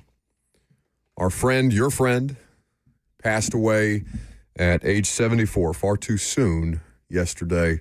Coach Jeff Fisher will help us remember Coach Mack here in just about 12 minutes from now. 615-737-1045 is the number. Do we have any short form audio back there for us to use? What are you giggling about? I have so much stuff, I know, man. And they just all tickle me something crazy. What's your favorite one that you have back there that under a minute and a half, let's say? Oh, well, if you just want a quick one, I think this is mostly one of everybody's favorites, Mackism.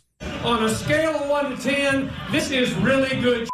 Yeah. Kansas City. That was me hollering in the background, if you couldn't tell. He's also shot topless. This one, I was really going through it yesterday, and I just searched Coach Mack on Twitter because it's got a funny way of showing, the highlights, the good stuff. And a bunch of old OTP clips came up with him and Mike Keith, and just the chemistry they had together, the banter, the back and forth. It's like they'd known each other their whole lives. I think this is one that really highlighted not only that chemistry, but also Mack's love for the draft and prospects and football. Here was Coach Mack and Mike Keith talking about a prospect. This guy's from Pitt State. You know what Pitt State, what their mascot is? The Gorillas. The Gorillas. God, I love you, Mike. Thanks, okay, Coach. Thanks, Coach. I just like watching him because he's just a ball of fire in there. 5'11", 230. He's been put in a trash masher. Okay, 4.21, 10-1 broad jump, 4.48 40. Okay, what are you going to do with a 5'11"? Who knows? I would just love to have him in camp to run around. But would you play him at inside linebacker? Maybe. But he's not ever played stand-up before, has he? No, I could teach him. Oh. And then plus, I like watching a guy 5'11", 230 that looked like he's been in a trash basher, as I said, but can run 4.48 40. Do you think he's got a chance to play for somebody? Probably don't, no. So all that to end with probably don't know. But anybody that digs the draft knows that feeling. Yeah. Like, if you talk to, I guarantee you Stoney Keeley knows that feeling. Pitt State Gorilla. Of falling in love with a small skull. I mean, last year for me it was Willie Lampkin, right? He's like 5'11", playing center. But Mack You don't have the name of that guy, do you, by the way?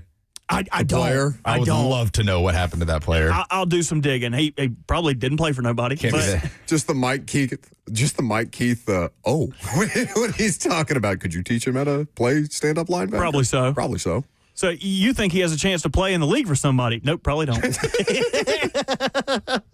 Just the man. Just the man. Speaking of which, before we go back to the phones and before we welcome Coach Jeff Fisher onto the show to share his moments with Mack, because Fish and Coach Mack have had so many over so many decades, and Fisher was one of the people in the room with Mack before he passed on yesterday. And so we'll whatever Coach Fisher is comfortable sharing on that front, we'll just kind of cede the floor to him. But the one thing that I think Mack is deserving of, even though it's not quite the tenure of Mike Keith as a broadcaster for this organization, I think he's a Ring of Honor guy for the Titans. I really do. And I know that's, it's not something that you can just manifest overnight and things like that. And I know they did.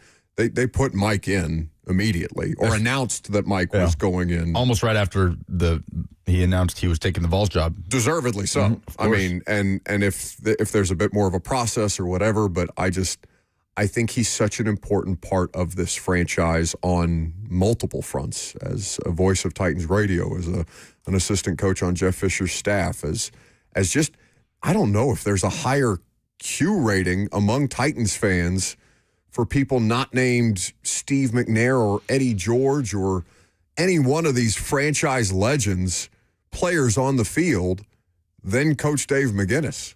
I mean, yeah, currently, this most recent iteration of the Titans, the 19 AFC Championship run, right? The back-to-back division titles, all of the greatest Derrick Henry moments, every Derrick Henry moment in a Titans uniform associated with Coach Dave McGinnis. At minimum, and Tyler on YouTube points this out, the new Titans radio booth, I think that the Dave McGinnis broadcast booth. Well, it's currently named after Mike. Oh. Yeah, Mike. It's the Mike Keith broadcast booth. Okay, never mind. Sorry, Mike. Which I assume will carry over to Nudie Sun State. Okay, my bad. Press box? We got a name for the press box? Not to my knowledge. All right, I'm going to stop naming things that may already have people's names on them. How many non-players do you think are in the Titans/Oilers Ring of Honor? Bud Adams. Mm-hmm. Jeff Fisher? Oh, yeah. Mike Keith. Yep. Frank Wycheck. Frank non-players. I'm saying non-players. Oh, non-players. Yeah. Gotcha. Like inducted as non-players. Yeah. Like Munchak? It's 6 total. Yeah, but Munchak is played. in there Okay. as an Oiler. Okay. It's 6. It's 6. help. You named Bud Adams, Jeff Fisher, Mike Keith, Bum Phillips, of course. Yeah. The late Floyd Reese, and Mike Holovac, general manager from back in the day. Okay. So there are currently 6. Adam in Portland. Hey, Buck. Yeah, so I know you guys are hurting and bummed out, man. I'd just say about Coach, man, he is one of those dudes that, like, just brought good energy. And we had some terrible football teams along the way as well that he's had to bring energy every week for us miserable Titans fans at different moments. And he always kept good energy. So that's something that we take, man. I will say I thought I knew a lot about football. I really, until he starts breaking down all these different formations, I'm like, I don't know anything about football. But he is a very good educator to the fans. So I'll say I hope everything was peaceful yesterday, man. Like, he's a good dude, a good person. Really I was gutted to hear it. I know you guys are hurting today, but what a great guy. And I hope that his legacy can be remembered as somebody who was a really aware person as far as reading a room and being a teacher for people.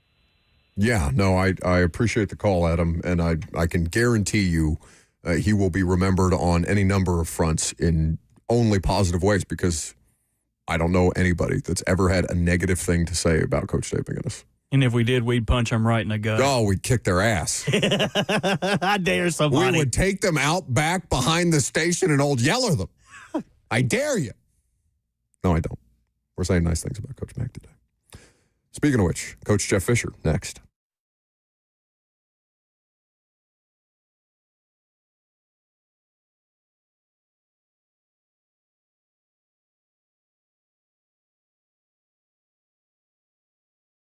It's about lunchtime, which means it should be about time for Hattie B's Hot Chicken. And great news, Hattie B's is making it easy on you. If you don't want to, you don't have to leave your desk, your cubicle, your house. You can go to HattieB.com or download the Hattie B's app and order for delivery. You can also order for pickup or walk right in and sit down at any one of their Middle Tennessee locations, whether that is West Nashville, on Charlotte Pike, Melrose, Midtown, Broadway, even at Geodis Park. When you're watching the boys in gold in action, Hattie B's is somewhere near you, and you know it's the best hot chicken in the world. Crispy, juicy, spiced to perfection, hot, mild, medium, all the way up to shut the cluck up. It's whatever works for you. And the sides, if you're like me, hold high priority. Hattie B's knows that. The pimento mac and cheese. If you're still coming off that Masters high, you want some of that pimento cheese fix, Hattie B's has you covered. Go ahead and download the app and get a free dessert just by doing so. Start to stack those rewards and go to Hattie B's today.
12:01, good afternoon from the Circa Sports at the Mint Kentucky Downs 104.5 The Zone studio. I'm Lucas Panzica. On Monday afternoon, longtime NFL coach and Titans radio color analyst Dave McGinnis passed away peacefully with his family and close friends at his side at the age of 74. Coach Mack was a beloved voice and friend to NFL fans, players, coaches, and media across the country for years and years. He was and always will be the head coach of Titans Radio. Today, we remember Coach Mack. For all your foundation repairs and waterproofing needs, visit USSTN.com. Breaking news at once on your home for the Titans and Vols. This is 104.5 The Zone.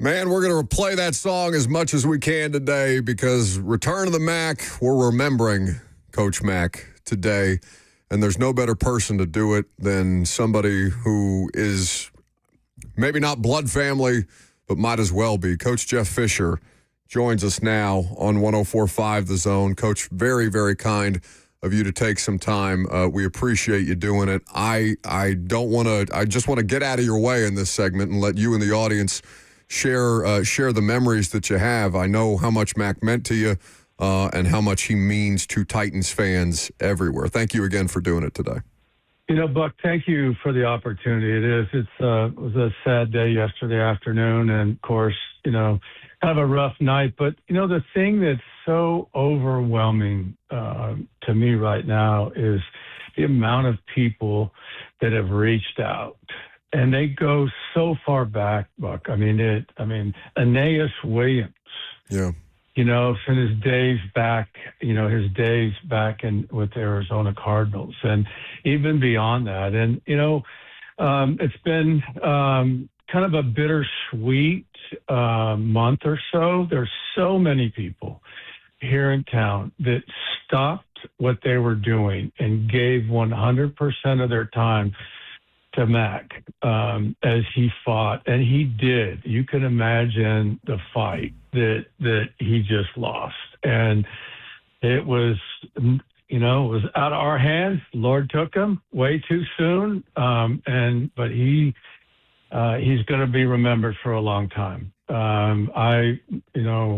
This game blessed me in so many ways, and the opportunity that I had in the career that I had. And, people oftentimes ask, do you miss it? And, my response is, you're always going to miss it. But the rewards and the memories over the years and, are the things that, that motivate you and remind you how lucky we are. And included in that are the people you cross paths with.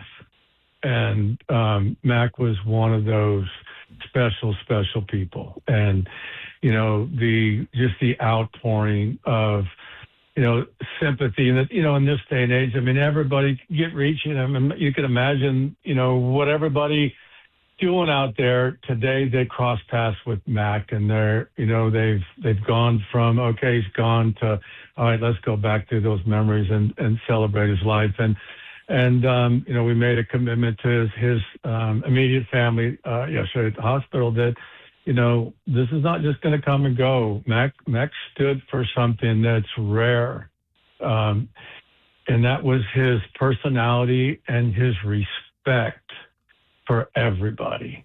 And, when Mack joined us here in Nashville was 2004, I think. I had been, let me just take you back. Sure. Mack, I know you're aware of it, Buck, and maybe the listeners aren't, but after the 85 season, I left the Bears with Buddy Ryan. The defensive staff left. And Coach Mack got his first NFL job in 1986 to be the linebacker coach of the 85 Bears defense, which basically stayed intact. So, the first guy he walks in and meets as a young linebacker coach is Mike Singletary.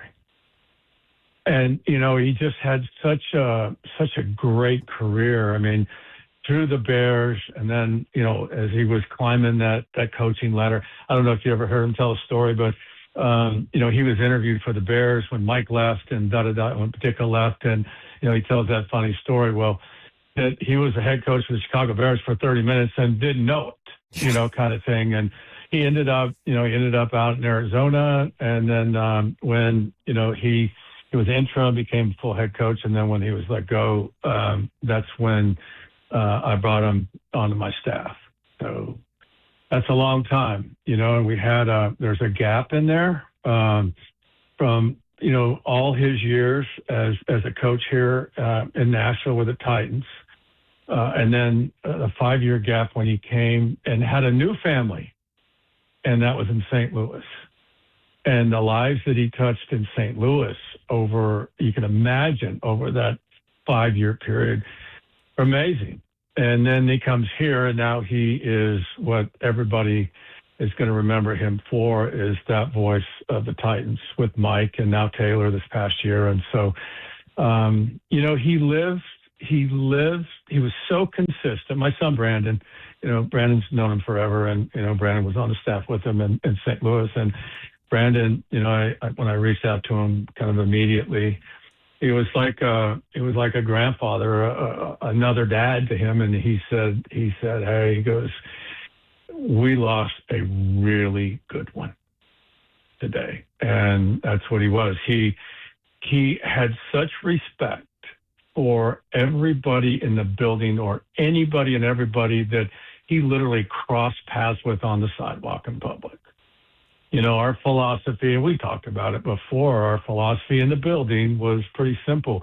Nobody's job, no one in the building, from the custodian to the general manager, including the head coach, is more important or any less important than anybody else's. And that's how Mack treated everybody. He cared about everybody. He wanted to know. I mean, he remembers players' kids' names when he talks to them after they've moved on, and checked on all of his former players. Oftentimes people would call him all the time. And it's like, I got used to hearing, hey, Fish, guess who called me? And who was that? And he would mention a player. It was Chris Long, or it was somebody, Will Hayes, or somebody way back, and so he was just rare. He was special. I mean, West Texas twang, personality, just was special, and he was so engaging, and so it's just been hard to face the realization that he's no longer with us, but he's in a good place. He's a head coach and GM right now, and I just kind of encouraged everybody in that intimate room yesterday at outside of ICU when he passed, just to let's all make sure we do everything we can, to pay tribute to him, not just over the next couple of days, but how about over the next couple of decades, because he was that special and will be missed by so many. Coach Jeff Fisher is here with us, remembering Coach Dave McGinnis, who passed yesterday afternoon on 104.5 The Zone. Coach, it's amazing how intertwined both of your lives and careers were since those days in Chicago when you were on the way out, when Mack was on the way in. But could you take us back to the very first time you met Dave McGinnis? Like, is that a clear picture to you, the first time you guys crossed paths? Yeah, it was, let's see, I probably would say it was at the Combine. In the Combine, there was it was a Combine-related thing. I think the Combine, really got kicked off in '88, but there was a couple phone calls because, when we left and, Coach Ditka, Mike wanted to kind of keep that defense intact. There were some questions. He had some questions about the defense.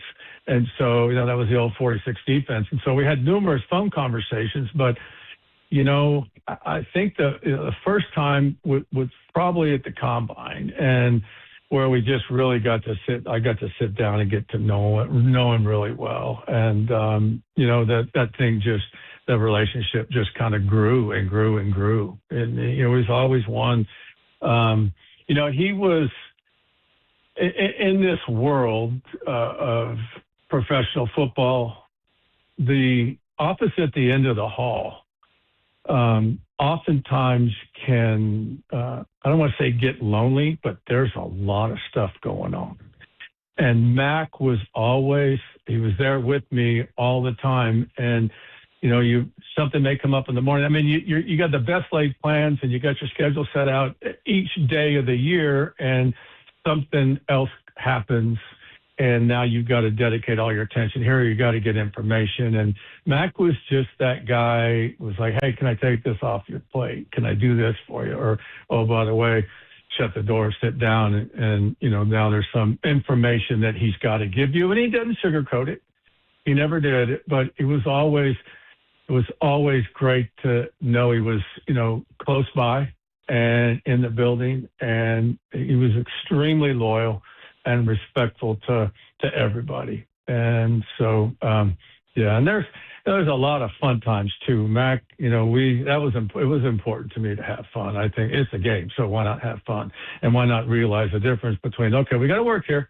Okay, we got to go out. We got to focus in, lock it in here. We got to get stuff done. And then, okay, now we're going to have fun. So all of the things, I mean, somebody sent me a picture a couple of days ago. Mack's on a little wagon. It's a wagon, and he's got a sombrero on, and the wagon's being pulled by a donkey on the practice field. Well, one of our assistant coaches bought that for him for his birthday as a surprise, and made him. And most guys would. I'm not getting on no wagon. I'm not going to get. No way. Someone's going to take a picture. Mack just got up there and had fun. And that's just how he was. He loved people, and he loved to have fun, loved to laugh. And oh my gosh, what this year was hard on Mack. We all know that. This year's hard. And I, unfortunately, I think Mack wasn't feeling well, at least half the season. And as far as I can tell. And but he fought, he sucked it up, he did the best he can. But when he was feeling well and he was rolling as a color, with Mike and has, I'd say, half the season with Taylor, he's rare. I mean, he was rare. I mean, his stuff, pardon my language, but Brandon, my son, reminded us yesterday, one of his favorite sayings was, he goes, something to the effect of, on a score of 1 to 10, that's good shit. I mean, that's how he was, it was just all those things, and they're all just filing back, and I'm getting texts and all those kind of things about him. So great. I appreciate the opportunity, just to kind of share with the listeners what kind of person he was, what kind of man he was. And coach, people looked up to him, respected him. I mean, the players, the relationship that he had with his players, extraordinary. He'd get the best out of them. He never really got excited, never really yelled or screamed or anything like that. He was a great teacher, deep thinker. I don't know. I'm running out of superlatives right now, but we're gonna miss him. No, there's no question.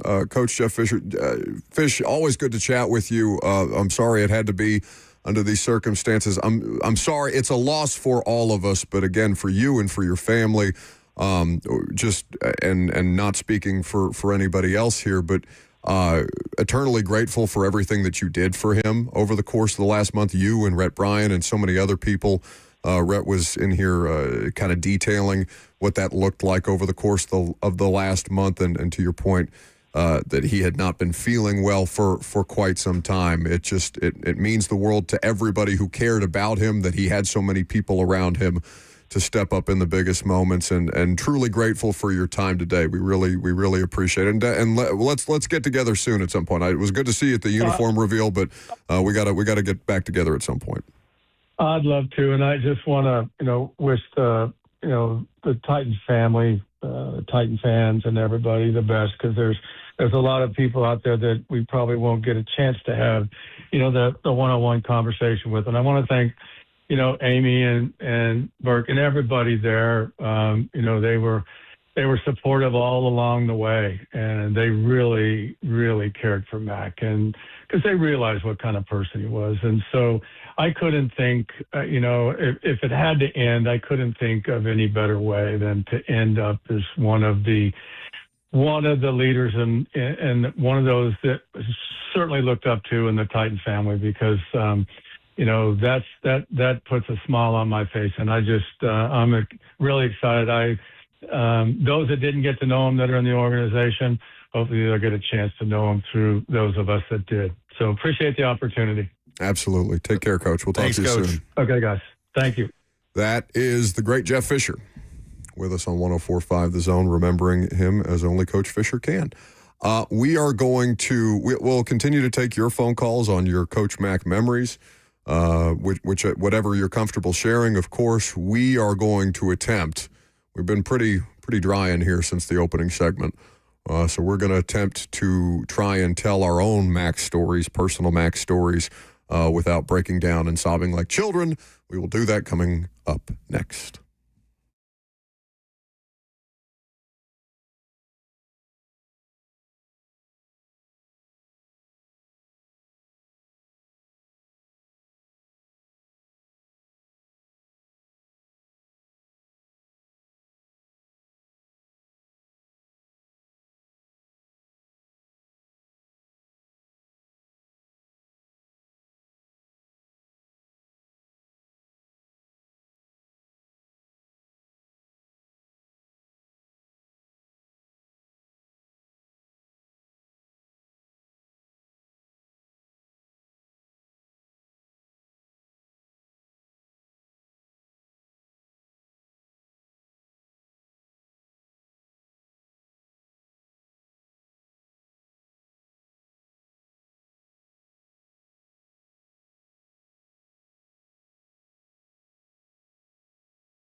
Well, I tried to tell you so. Really?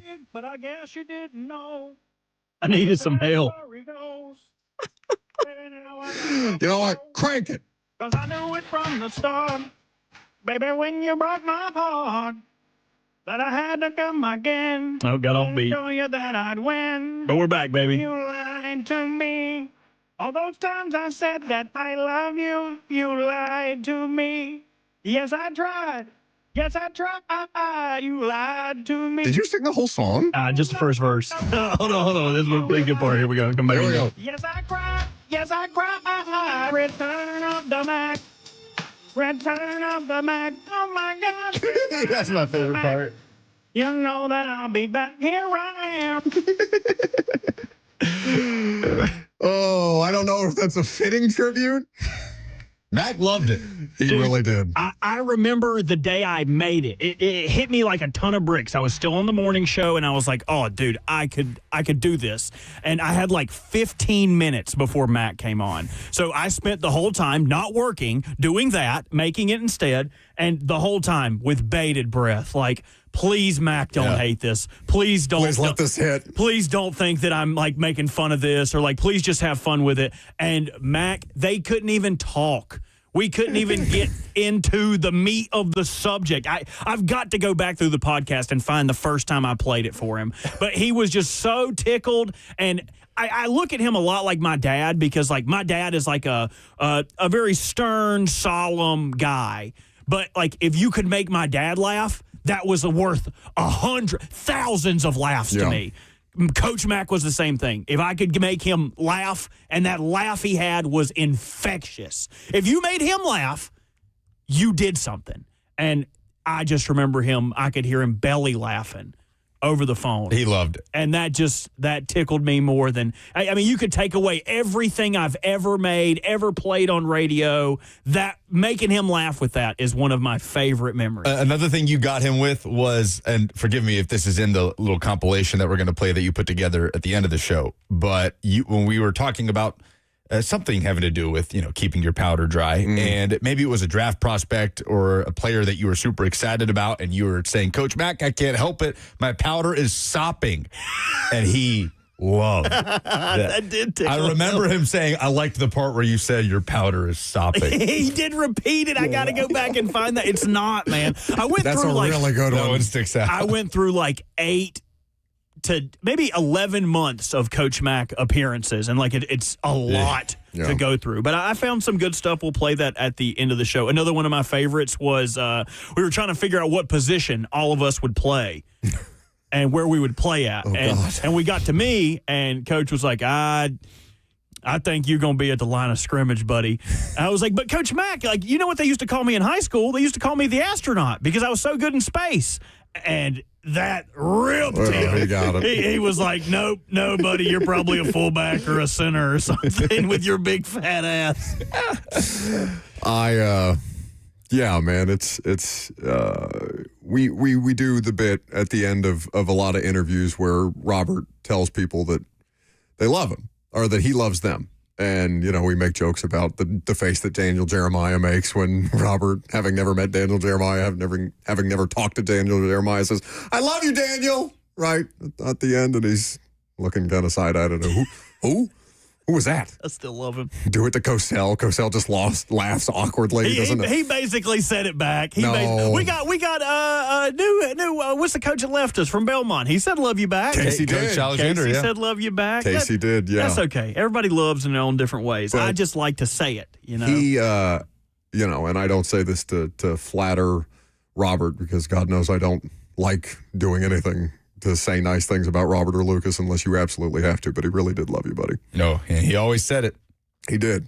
He always said it back. He really did. I was doing good, dude, till you said that. I'll tell you the one that's gonna make me cry, and then I'll get out of the way. Okay. Well, no, we all got to do this. This is crying's good for you sometimes, I hear. Go ahead, Bert. I moved here in like April of 2022, and I didn't know nobody, didn't know nothing. Like I had been in radio for a while, but I had never been at a station of this stature.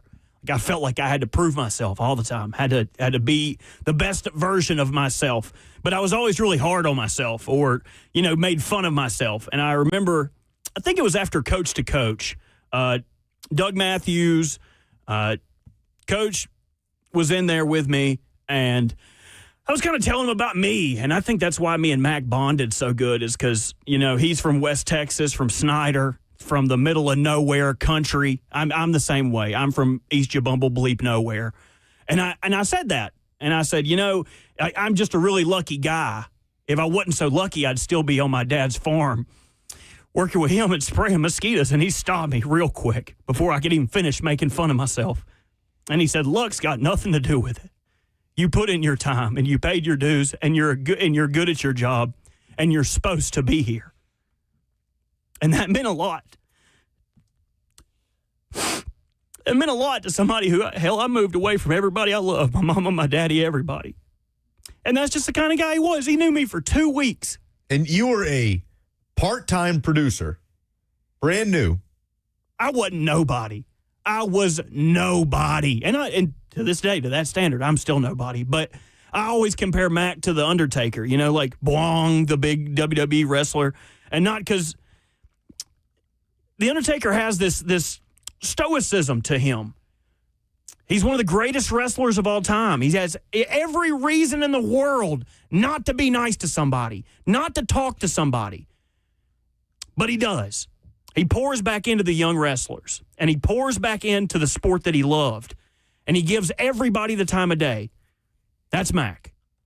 Mack did that for everybody. And he would talk to you whether you were somebody that was laying down cable for audio lines or you was somebody that was setting up a table for a promotions event. He did not care. He was like that for everybody. And that's hard to do.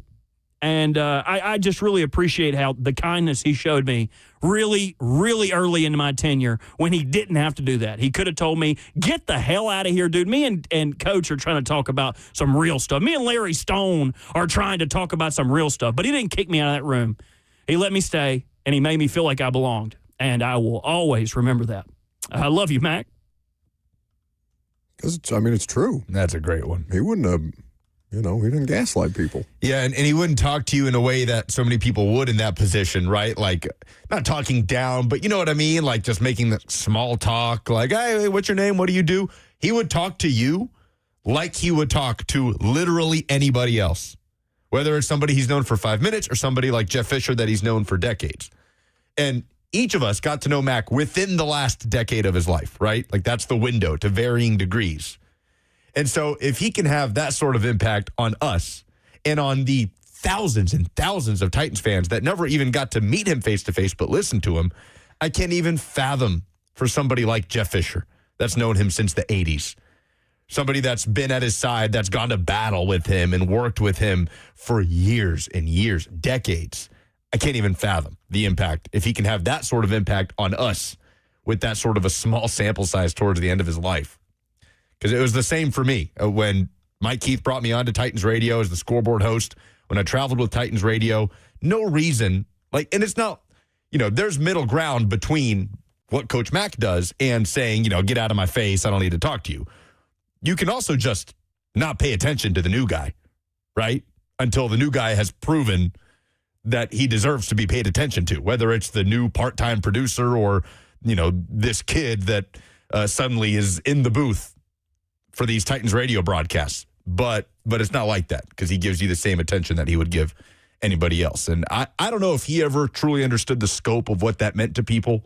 The way that Rhett talked about it, it sounded like he didn't. That's just him. It's just him. He didn't expect nothing back. He didn't expect people to return nothing to him. Yeah, because he felt like he already had everything he needed. He always did. And what you said about giving back to the game, man, just the way it was his life's mission to educate people, the passion he had for the sport of football, the way it brings people together, not just the way it brings players together in a locker room and coaches, but the way it brings just legions of people across the country together from different backgrounds and different cities. And that just felt like it was his mission to just bring everybody along. Just hop on with me. Let's do this thing together. So for the sake of time, I'm not going to give a whole story, but I do want to highlight his texting habits. I love this. Because Coach Dave McGinnis, if anybody ever exchanged text messages with him, number one, big emoji guy. Huge. Big emoji guy. And I used to think that Coach Mack just had a built-in signature Because it was almost always the same thing. Like, hey, Coach, we're going to be chatting about the Hall of Fame class. Looking forward to talking to you this Friday on the show. You're like, all right, no problem. Sounds good. Thumbs up emoji, football emoji, 100 emoji. Yep. But then other times it would be football emoji, thumbs up emoji, exclamation point emoji, which means he was going in and manually putting in these emojis with every text. He also had a Bitmoji. Yeah, he did. If the audience is unfamiliar with the Bitmoji, what is a Bitmoji? Oh, gosh.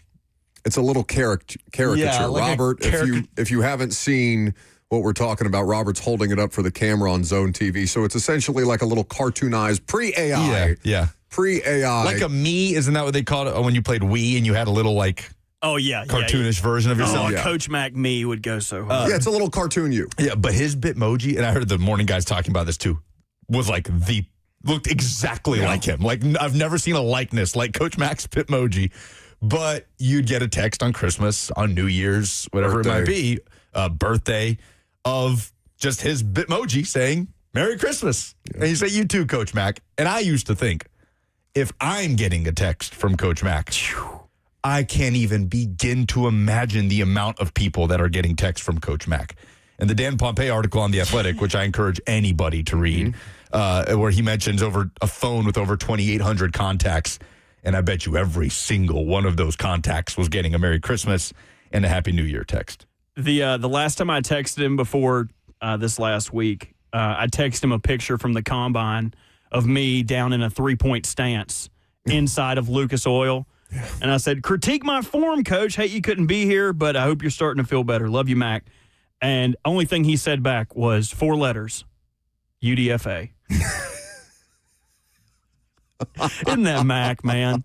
He was sick then, dude. He wasn't doing good, and he still had enough to get me back and just give you that Mac humor, no matter what. God, he's a man. Truly, just a king amongst men. I'm going to try and keep it brief, and I wanted Lucas and Robert to talk first so that I wouldn't ramble here. But just a brief story about the kind of ways that he impacted people's life. The story I'm going to tell is the only time he ever got mad at me, like genuinely angry at me. And it was because when I first started out covering the Titans, my first full season was 2016. And Mack was so good, so gracious to help teach me about the Tennessee Titans, Houston Oilers organization, the people that mattered in it, things that I needed to know starting out because I'd never covered anything before. I had never been a media person before. My first day in the Titans locker room, I was 22 years old. And I was hell-bent on covering the team full-time. I wanted to be a full-time beat guy. I wanted to cover the NFL. And so for that, until the radio show, like you were trying to make a part-time living, and I was only covering home games, but I was driving to away games to just be there, to be there because I wanted to do it full time. I wanted to cover a team full time, and I hated the idea that I was only doing home games. So, okay, I'm going to drive to Cleveland. I'm going to drive to Baltimore. I'm going to drive to hell. The one that he got mad at me was for Denver. I drove to Denver. It was the 16-0 loss to the Broncos. Marcus Mariota got benched for Ryan Tannehill. And another person that deserves a quick shout out here, and I don't want to go long, is Teron Davenport, because Teron, that season, I think it was Teron's first season, another person who's just genuinely, fundamentally decent at every turn in ways that he does not need to be. Teron told me, hey, if you can get to these cities, you can bunk with me, essentially. Like you can find if you're okay sleeping on a cot on the floor or on a couch in a hotel room, you can stay with me, because I had told Austin and Zach at A to Z that I was gonna do this and I was gonna fund it myself, but I couldn't afford to do it, and I lied to them and I told them that I was paying for flights and hotels, and I wasn't. Teron got me through the first 3 road trips of that season.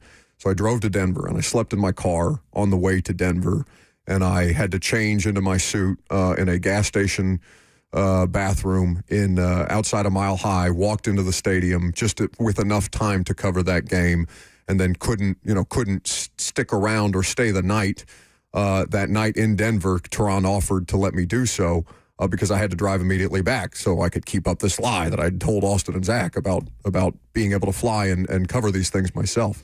And Coach Mack stopped me on Wednesday at practice the following week and was very upset with me that I had done that I had driven, that I was doing that to begin with, that I was sleeping in my car because I couldn't afford a hotel room at the time. And he didn't have to do anything.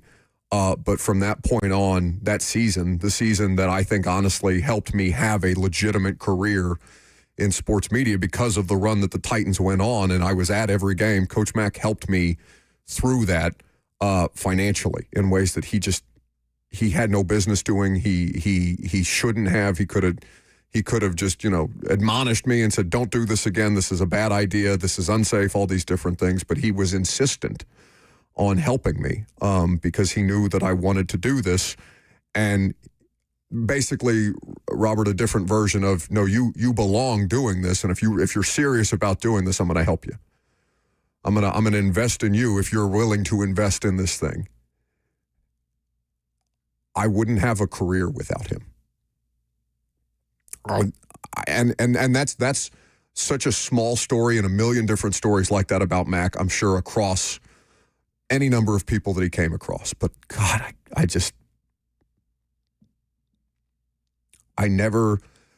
there is no amount of ways to repay that man's kindness, but he was never looking to get paid back. Financially, emotionally, mentally, however you consider, getting even or repaying a debt, whatever that was, man. God bless Coach Dave McGinnis. We'll wrap it up with last calls for phone calls. If you got them, 615-737-1045 is the number. I'm Buck Rising. It's 1045 The Zone.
Oh, man. Come on, Robert. Why?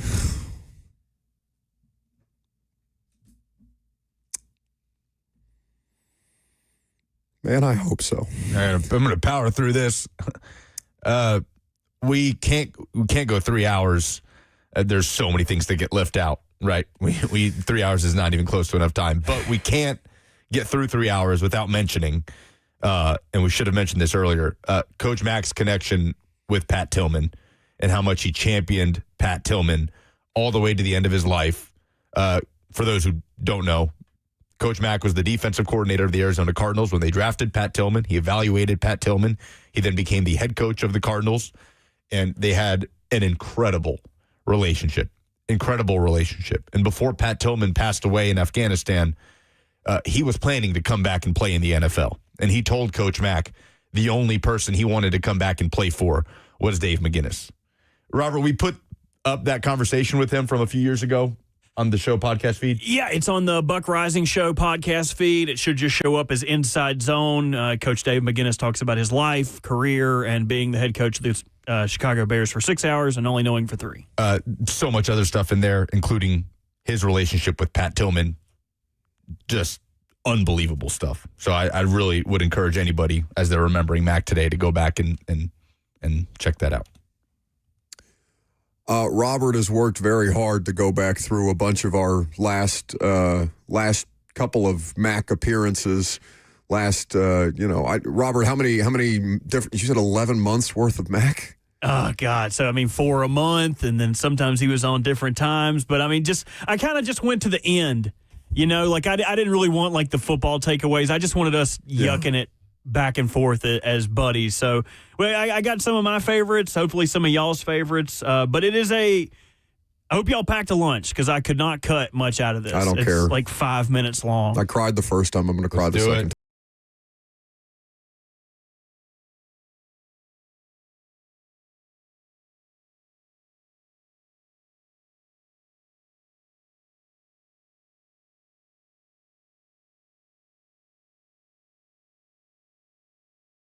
Talk to you next week. All right, guys. Always enjoy talking to you. Don't get involved in that basketball stuff, please.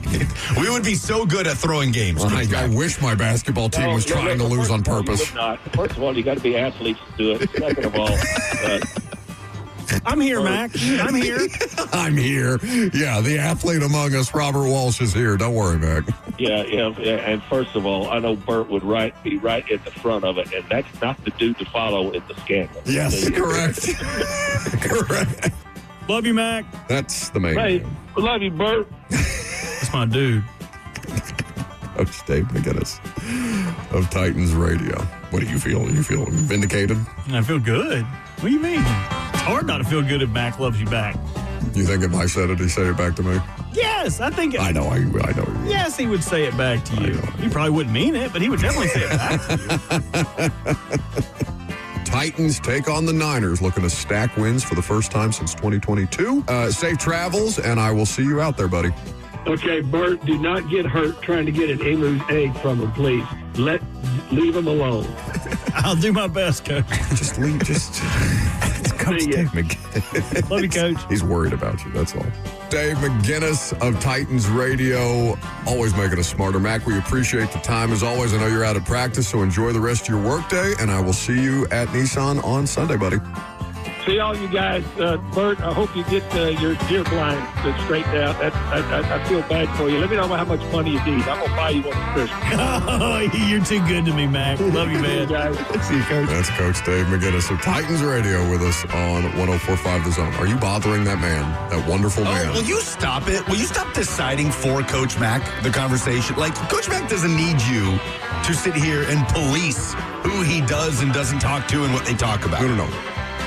About buying things. No, I didn't ask Mac. Are you harassing Coach Mack about buying things? I simply told him, I was talking to my dad this morning. He was going out to hunt, and the land that we used to hunt on, my aunt sold. So we had to go to his garden plot. It is not a deer stand. It is my old childhood slide swing combo. So there's a thing that you climb up into, like that you slide down, and my dad has jerry-rigged this. He covered it with camo tarp and cut holes so you can see down your shooting lanes, and it is cold as hell. And I was just telling Coach Mack about it, and Coach Mack was like, that's ridiculous. Why would you? He was like, how often your dad probably deer hunts? He was like, he's out there freezing his toes off. Like, he needs to figure that out. That's insane. So I told Mack I was buying him a blind to replace that with, and Mack was just being overly generous with his time, and I wouldn't accept it. I would not accept that from Coach Mack. Well, you can understand how coming off the conversation where you just tried to have me buy you a $1,200 Halo suit. Well, it's $1,700. Yeah, and he doesn't have respect for you, so he has too much respect for Mack to sit here and ask him to buy things. I need to get something out of our relationship. Like with Mack, the friendship is enough. The being able to talk and sit underneath the learning tree that is Coach Mack, that's more than enough for me. All right. Yeah, well, I'll take the snow rather than I hope it's not raining and sleeting. I've been up there before when it's had rain and sleet. That's really miserable. There's not great weather in Cleveland in December regardless, but we'll take what we can get, huh? We'll take the snow, brother. See you, man. I love you, Mack. I love you. Okay, hey, Bert, you didn't say that quick enough. We'll see you. Yeah. Eat it. I didn't want to step on his toes. He's in his bag about the snow.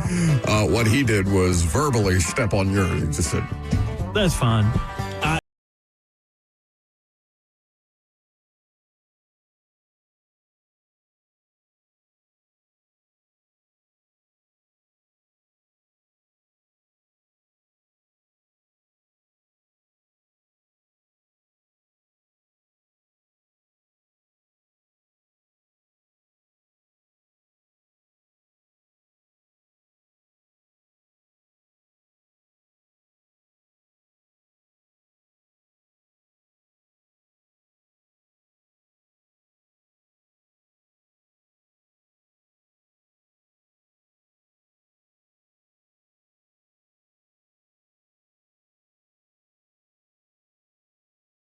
Hey, Bert, I hope you're out there too. See you. Hey, love you, Mac. See you. Love you too. Bye. I needed that. You had to force that one out of him. I needed that. It felt half-hearted. That felt full. It was wholehearted. That was wholehearted. Coach Mack doesn't do anything half-hearted. Or are you alleging otherwise? Yeah. I felt more love being invited to the road rally by Coach Mack than you got from Coach Mack by just berating him. Well, he is setting you up because he knows you love being surrounded by Titans fans. So he was giving Titans fans an opportunity just to you in public. That's the main man, Coach Mack. We love you, Mac.